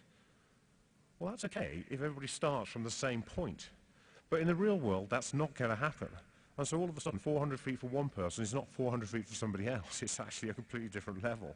So you've got to really allow for all of this kind of stuff to take place. And these are kind of challenges our engineers, I believe, enjoy doing. I think they have a bit of fun doing it. So I'll give an example. If we get telemetry information, we receive it, and it gives us the lat and long and altitude and time. We then got to convert that to a common reference, and we do use WGS 84 coordinated system.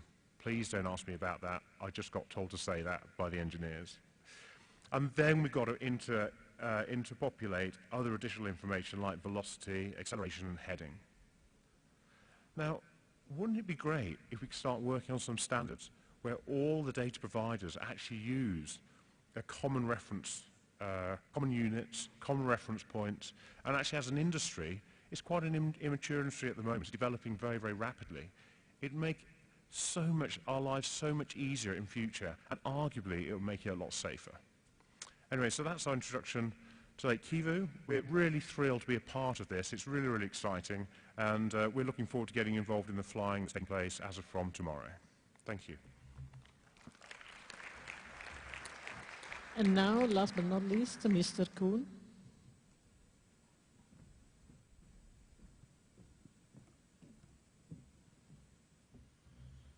Good morning, everyone. I'm Mark Kuhn. I'm Chief Commercial Officer of Unifly. I'm the last person with a presentation before the interesting part starts, the panel discussions, so I'll try to keep it short and brief. Unifly is one of the UTM software providers. We operate globally. Our platform is currently rolled out in 4 countries on a national scale. Next to that, we are operational in Asia, in Japan, in one of the provinces. We support Malawi, UNICEF, in Malawi with their drone corridor. And at the back end of last year, we signed up another major country outside of Europe, which unfortunately I can't disclose yet, but watch the space. There's going to be a press conference next week. I'm going to talk a little bit about the experience we have with airspace management with 2 of our customers. The first one is Skies DGLV in Belgium. So the contract we have in Belgium is a combination of the air navigation service provider together with the Belgian Civil Aviation Authority. And we worked with them quite heavily on the airspace management in Belgium. Initially, some of the airspaces in Belgium are activated and deactivated by NOTAM, and we worked with the Belgian Civil Aviation Authority and the ANSP to come up with a NOTAM catalog so that we could translate the information in the NOTAM and dynamically activate those no-drone zones on the airspace in Belgium. As a result of that, we've been able to support the drone community because one of the provinces next to the coast was a helicopter training area for the military. And if there was a helicopter training during the day, the whole province was disclosed for drone operations during the whole day. Working with us, we kind of separated that one area in 4 different areas, and the areas are activated by NOTAM and only active half an hour before the training flight up until half an hour after the training flight. So the drone operators now have more capabilities to fly in that region in Belgium. The other example is Deutsche Flugsicherung in Germany. We worked very closely with them. We've done 2 things with them, discussed with them how to add additional no-fly zones for drones in Germany. Now I can tell you, if you zoom out of the map and look at all of Germany and activate all of the no-fly zones for drones, Germany is one big blob and it looks like you can't fly anywhere. Fortunately, to do some flights you can get through an authorization process, but we work closely together with them to integrate those no-fly zones into our platform. Next to that, they have a system, Phoenix. Phoenix is fusing tracks from manned aviation, so both the manned aviation using ADS-B, but also FLARM and some other technologies. We integrate a data feed into our platform so that in the platform in Germany we got a complete view, having drones being tracked by some technologies as well as the manned aviation and having a complete situational awareness in Germany. Thank you. Thank you very much. So what I would like to do is do one question for all of you and then I will come back to the audience. So I want to make it a bit interactive, so start thinking of your question. So maybe if I can start from this side and asking the question, I noticed there's a slightly different approach in the different countries. So what is your, how did you start to approach in UTM compared to the air traffic management for normal manned aviation? And why is different? How do you see the vision going forward? If I can start from here. Thank you, Madam Moderator. This new concept of UTM, which is a platform to be able to manage the drone when in flight, really it's a new concept which needs some energy and commitment to be able to achieve. But we believe that even the ATM, which is managing the manned aircraft, starting from maybe around 1940s, so it is still under development. So the UTM also, it's a platform. Yes, it is started happening in many countries, and I salute some of the industries who have already started to work on it, and the result is good. But the approach to go about it, it's really a challenge. It's a challenge. It's a new concept, but for Rwanda, we try to be guided by the ICAO guidance, specifically on how ATM have been built. And then also we look at the future digitalization age. It's very important to make sure that the automation is captured, digitalization, but also the data exchange. So those 3 components which will revolutionize the future digital age, even the aviation, we have to take into account. And sometimes we are in the middle between the industry and the drone operator. So we have to make sure that the product really will benefit not only to the service provider but also to the operator. So far, another challenge we face sometimes. Rwanda, we are lucky because we have a minimum infrastructure to be able to get information or to exchange information through the physical infrastructure on the ground, but also put also in consideration the weather conditions installed in the country. But if you do not have that infrastructure, it will be very difficult to implement the UTM. So in general, it is something which is happening, and we can't run out of it. But we have to do it in a phased approach, depending on the needs you have already identified, depending on the resources you have, but also depending on the readiness as a country or as a service provider. So those are the factors probably which may be considered and which of course made different countries at the different stage in implementing UTM. Thank you very much. Thank you very much. Then if you go to Mr. Etta, how has been approached, for example, by the FAA, the difference ATM and UTM, why normally the FAA is dealing with the air traffic management for manned aircraft, but it's slightly different the approach you took for the UTM. I think earlier, I mean, there are several challenges with the drones, and I think early on we made the decision that we were going to integrate these drones into our airspace. But we came out with certain regulations initially, and we found out that those still didn't cover all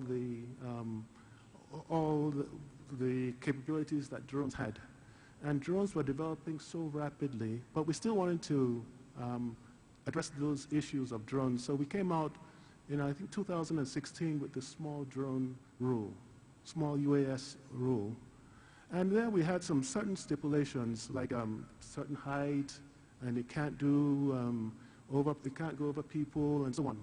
So as we had those in place, we still had many drone manufacturers and operators coming up with different concepts, and we realized that this system didn't really work. This framework we had didn't work, the regulations. We knew we had to do something. So we decided that we have to understand this. What is this technology? So we collaborated. Well, first of all, in order to begin the fundamentals of the UTM, NASA and FAA worked together to say what are the building blocks of this UTM. On the other hand, we also had what we called several pilot projects. One of them was the integrated pilot project where the FAA worked with, where industry was worked with local governments and to come up with, we wanted to understand what are the complex capabilities of UAS that we can't cover right now. And that has brought a lot of understanding to us in how we need to shape our standards. We realize that we can't have prescriptive standards. We have to, as we've worked with them, we've come up with standards that we know can take in all these requirements. And as we go along, we are coming up with ideas on how do we, now we understand it, we're going to come up with standards that can expand to take in a lot of these new developments. At the moment, we have about 1.5 million drones in the US. It's going to double. We realize that we cannot, the government itself cannot have a system we are not capable of scaling up this requirement. So as you saw in my example, LANS was one capability we saw where the government could not handle that. So we realized that we need to work with industry in coming up with solutions. And that is an example of a scalable solution that will take into account the growth of drones. Okay, thank you very much. For Mr. Han, I think your approach has been slightly different. Are you looking the UTM for the low altitude US, or you approach it more from, let's say, having a traditional aircraft where it's just remote piloted? And why did you start from that approach rather than the low altitude? What was the thinking behind? Okay. Moderator, very good questions. Actually, it is a bit difficult to, classify of UAV exactly. But according to the ICAO, there is 3 categories. Depends on risk. Category A is lower risk, and medium risk is category B, and then category C is more certified UAV. So for the regulation, we started from certified UAV because we don't know exactly what kind of technology will be developed in the future. But we are focusing more certified, and then later on for the safety, and then how to support the UAV industry, we will sort it out. But by the way, for the UAV, it's a bit difficult to approach it for the regulation because of lack of data for the flight data. So in our research team, we have converted manned aircraft to unmanned aircraft for the flight test. And with the simulation, we are testing for the emergency case for the case of lost seat link. So that kind of some experience will be very helpful for the regulation in the future. Okay, thank you. Now we start from the other side maybe. I'm going to ask from Koen first, and then for Binks. Is what do you see as a UTM the most important services right now that you offer, and going forwards, what type of services are required for your customers, basically? Yeah, I think the most important service we deliver to our customers right now is enabling drone flights, so getting the flight approvals in. So on the one hand, we have a mechanism where people can have automated flight approvals in case they apply to all the national rules and regulations, they can fly in the area. In some cases, then you get special approvals from the Civil Aviation Authority, getting approval from the ANSP, flying over a nature reserve, getting approval from the foster. That quite often is a very hard and difficult process with a lot of paperwork. And we support that with the workflows that we, on the one hand, we shorten the time that the drone operators get feedback from their request. On the other hand, it supports the authorities as well, because their work is a little bit lighter and they don't need as much personnel as they do. We've seen the example in Belgium where a drone operator typically took about a couple of months before getting an answer on his derogation. We have implemented the workflow right now, and it's gone down from a couple of days to a week, 2 weeks maximum. So that's a big change. Germany as well, which is a little bit more complex, because in Germany you've got 17 Landesluftfahrtbehörden, which are basically 17 small civil aviation authorities. So we're supporting that in Germany right now as well with digital workflow to those 17 LLBs.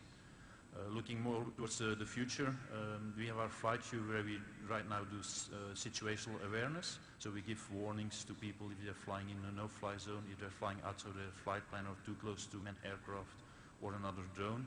I think moving forward to the future, the service we want to deliver is getting that information out to the actual drone that is flying, and instead of just giving situational awareness, providing that information to the autonomous drones that can take action on it. The logic in the drone, the reroute around a no-fly zone, take into account an emergency helicopter is passing by and replanning his route based on the information that's being provided by the UTM. Unsurprisingly, I agree with Mark. The most important thing is to get the drones into the airspace. We need to open up the airspace for drone activity. That's partly now we need to integrate with ATM, and we know there are touch points. But for drone operators, a lot who have little aviation experience, if they look at a map, a traditional aviation map, it is incredibly confusing, and to work out or try and understand actually where they can and cannot fly is very, very, very difficult. So obviously the technology comes in, and we make it very, very simple for them to understand the airspace and understand where or how they can or cannot fly. But in addition to that, it's understanding who owns that airspace, or which authorities need to know, or which authorities need to approve a flight. And I'll give an example around London. London's airspace is quite complicated, and we have Battersea Heliport right in the middle of London. Adjacent to that, we have restricted airspace, Romeo 516, I think it might be 517, and that is protection for royal family and diplomatic protection team. You've got to get approval from security services for that. Then in addition to that, you have NAT. Now, really, are you expect an operator to understand the complexity of those airspace? No, you're not. But if they submit a flight plan through a UTM platform, the UTM platform will make sure the relevant authorities get the information and the approvals come back so the drone operator can actually access the airspace, they get that approval, to remove the complexity of it all. And then in the future, well, even now what we're doing is we're sending traffic alerts and airspace alerts. So if somebody's operating their drone and a manned aircraft comes close to them, we will send a warning out to them. And we can say traffic to the northeast, 5 miles or 2 minutes out. Although we can't tell them land or get out of the way, we can give them a good hint, a very, very good hint. And then also what we've done though, we get very, very involved with drone manufacturers and how we can get integrated into the ground control station. And this will happen more and more, and hopefully we'll start to get commonality across ground control stations. So what we've demonstrated is, as a manned aircraft comes in, getting close to a drone, the UTM system automatically descends a drone down to a safe level or turns it to a holding point or something like that. So the UTM now, we've taken the man out of the loop, the person out of the loop, and the UTM machine service is actually deconflicting that hazard. So it's all about this data sharing, and we'll get, as the platform, more and more platforms come online, we must share this data, and that's the only way we're going to get proper, true UTM and ATM integration, and so it could be slow, incremental steps. I think lots of countries will go at different paces, lots of countries will learn from each other, but hopefully we can all move forward in the right direction. Okay, thank you very much. And then for you, David, what are you going to use or test as a UTM for the challenge at Lake Kivu, if you give an indication? Thanks, Barbara. So in Lake Victoria Challenge, this is accommodation. I talked before about accommodation and segregation. We operated between aircraft movements. We provided a very basic UTM service to our unmanned aircraft, but it was a lot of resources required to have this run. In the Lake Kivu Challenge, we're testing this a lot more. Again, it's segregated airspace, but we were testing what the buffers on the edges of this airspace look like between our airspace and air traffic management airspace. We're testing the facilitation of weather information, geofencing. It's all been trialled. What I hope comes from that is a bit more of an understanding that, for example, in Mwanza in 2018, air traffic control in a procedural tower can allow drones to depart between aircraft. So air traffic management can handle it, but better in some airspaces segregated, like we're using unmanned traffic management to handle it, and probably better. Okay, thank you very much. And then before we continue, want to look around if we have a question from the audience. George? 2 questions. 1 here and 2 there. Good morning. My name's Craig from Kendrone. And my area of interest currently, as we wait for the prohibition to operate drones in Kenya is lifted, is training, but initial training. So I go back to sort of very small drones, micro-quads, small RC model aircraft, the grassroots, which might seem like an odd topic, considering that we're talking about traffic systems.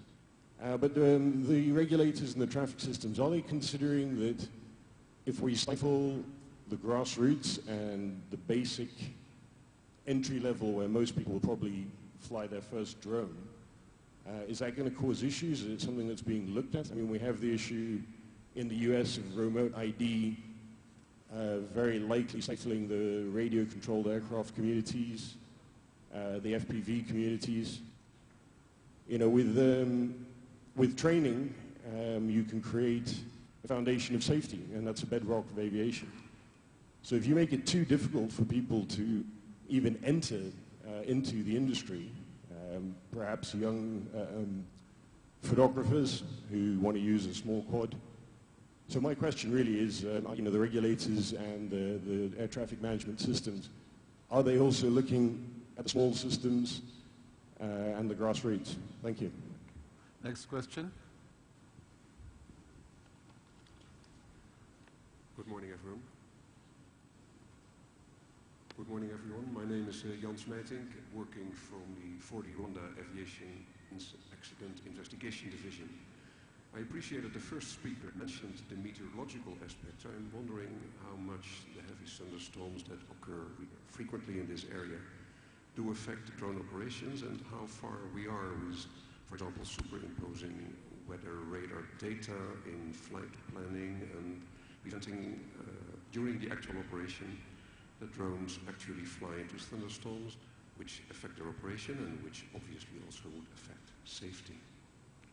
Thank you.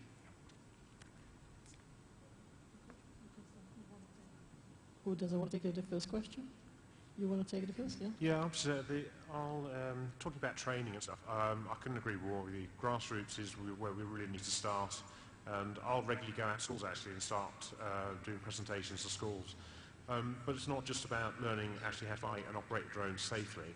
It's actually learning about airspace as well. So I'm air traffic controller by background, so I'll go and give them a brief on the airspace to try and get them to understand and think about. There might not appear to be much going on up above your head, but there is actually quite a lot. And think about using a safety app before you go flying and to learn about it. Try and take a little bit of time to learn. And I think going out to schools, one, to get them encouraged into the drone operation, I think is absolutely brilliant. We can get the younger generation involved, but safety is absolutely critical in this. And something else we're doing across the drone industry as well, and we wish to aim at the hobbyist area, is introducing this just culture, just culture approach. Yeah, thank you. Even if it's just something minor that goes wrong, we need to encourage people to understand reporting is a really good thing. The drone industry's got to learn from its mistakes. We've got to be seen as a high professional standard, and the only way we can do that is starting at grassroots level, at hobbyists, and hopefully that will slowly infiltrate into the professional arena. Anybody else want to take the first question, or people, or the second? You want? Thank you, Madam Moderator. About training, the first question. Yeah, training, it's very important. As we all know, the aviation industries keep changing, keep growing, keep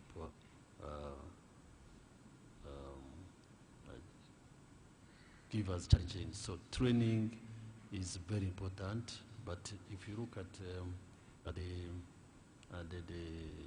UTM, for example, or the entire process from the regulator up to the service provider. So there is really a need of training in different areas.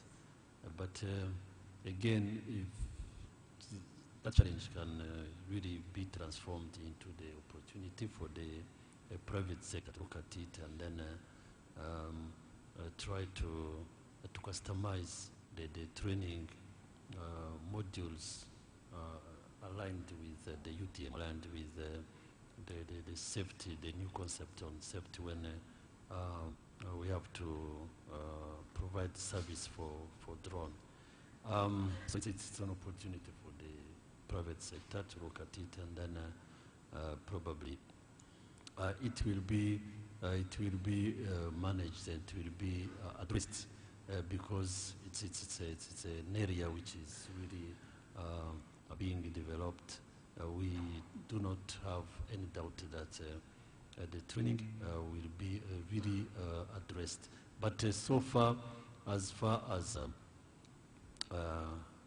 service provider is concerned, we rely on the existing training for air traffic controllers when the drone is entering into airspace. So it will be considered as any other manned aircraft to make sure that it is separated from each other or from other manned aircraft. So the principle is the same. We can rely on those knowledge and then accept drone to enter into the airspace.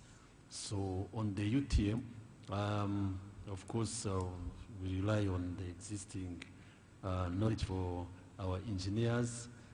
Most of them have qualification in electronics, telecommunications, IT, and the applications for the UTM.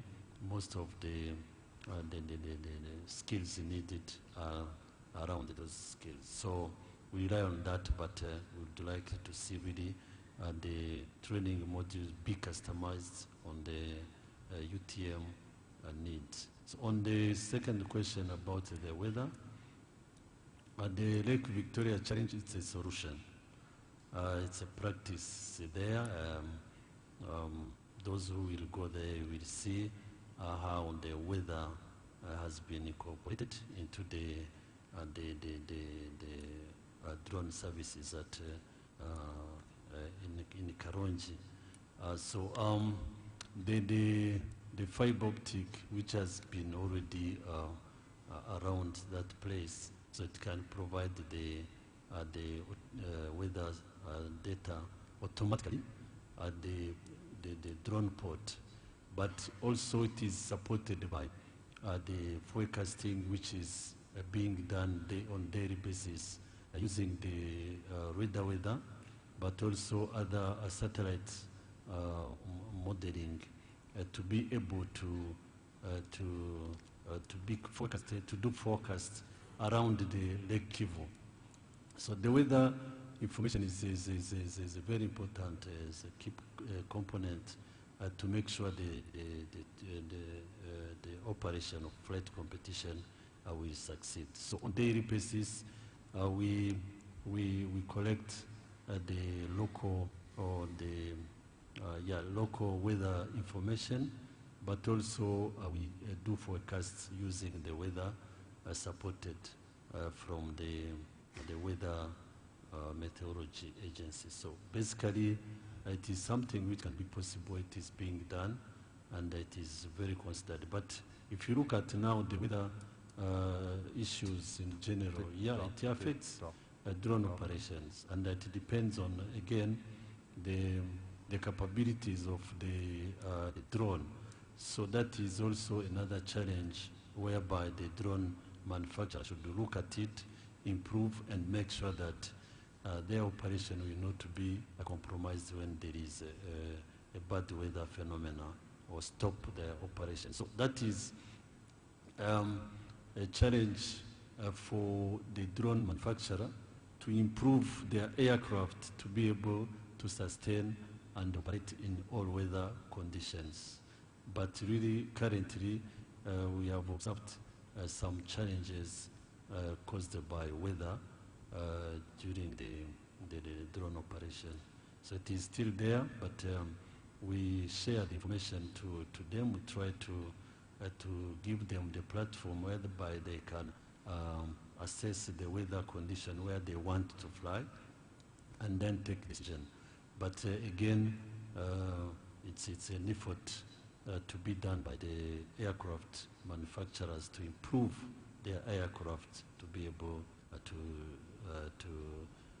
do their operations. Thank you. Very quickly here. The FAA is, I would say, more educational. We reach out to a lot of, to the society as a whole, especially to the recreational users. We have apps before you fly on the website apps, and we just generally reach out to everyone to let them know what the limitations are. And even a recreational user has to pass a knowledge test and also registration. These are all ways we have of educating them. And just about this education, we have to educate everyone. For instance, if there might be a recreational user flying their drone 200 feet above near a police station, and the police drive up to them and arrest them, that they're allowed to do that unless there's some restriction around the airport, I mean the police station. So we try to educate everyone through our outreach programs. Time up. Maybe since we're running out of time, it's just maybe one final closing is your vision, if you can tell me a year, roughly, or a decade where you will see a full integration of UTM, ATM. One sentence. Yeah, 1 year, or a decade. Or at least you wish, all of you. Oh. What would be your guess? One sentence. Okay. With remote sensing, detect and avoid, we shall have all kinds of capabilities, air taxis and so on. So, but these are the building. We need registration. We need remote sensing. We need detection. Detect and avoid, and then all these capabilities of UTM should be able to support all the complex future operations of UTM. That's a paragraph. Next. And if you, okay. I hope for UTM will be quite important for the level of life quality in the future. Okay. Okay, thanks. Okay, if you, yeah, all of you. Okay, I think for us to be routine beyond visual line of sight operations, and as soon as we've done that, we want far greater integration with ATM. We've done many steps already, but we want to continue those steps into integrating properly with ATM. Mark? Yeah, my kind of question is, how is UTM going to evolve? If you see that Airbus a couple of weeks ago did an autonomous takeoff and landing with an Airbus, is that going to be unmanned traffic management, or is it going to remain ATC? I don't think anybody said a year, so I'm going to shout out a year. I hope by 2030 we have full integration with ATC and UTM. That's half a paragraph with a question. Yes. Perfect. So I want to thank everybody for the participation. If you can give an applause to the speakers. Thank you very much. Thank you. Thank you very much. I'm sorry to rush you. We're running out of time. Thank you very much. The usual that's going to be done. While she's doing that, I've got two announcements. There are those who are going to be leaving today or tomorrow and need transport to go to the airport. At the registration desk downstairs, we've got a gentleman by the name of Gregory or Gregor. And then please inform him when you're leaving, at what, so that you can coordinate the time for the pickup. So where you're located or where you're staying, time of departure, and then we will get transport to you to take you to the airport. We break now for tea, but please go through that door, go downstairs to the big wall. We're having a group photo of everyone in here. And then proceed for your tea. We're running late. Should we do 15 minutes or 14 minutes and 60 seconds? Which do you prefer? You prefer both? So no, seriously, a 15 minutes tea break, is that right? Because so that we can catch up with time and finish up the summations as we go along. Does it mean it's agreed upon? Thank you very much. So we will start promptly in 15, let's say 20 minutes. 20 minutes from now. Yeah. So we go through that door to the wall to take the picture. Thank you very much, ladies and gentlemen.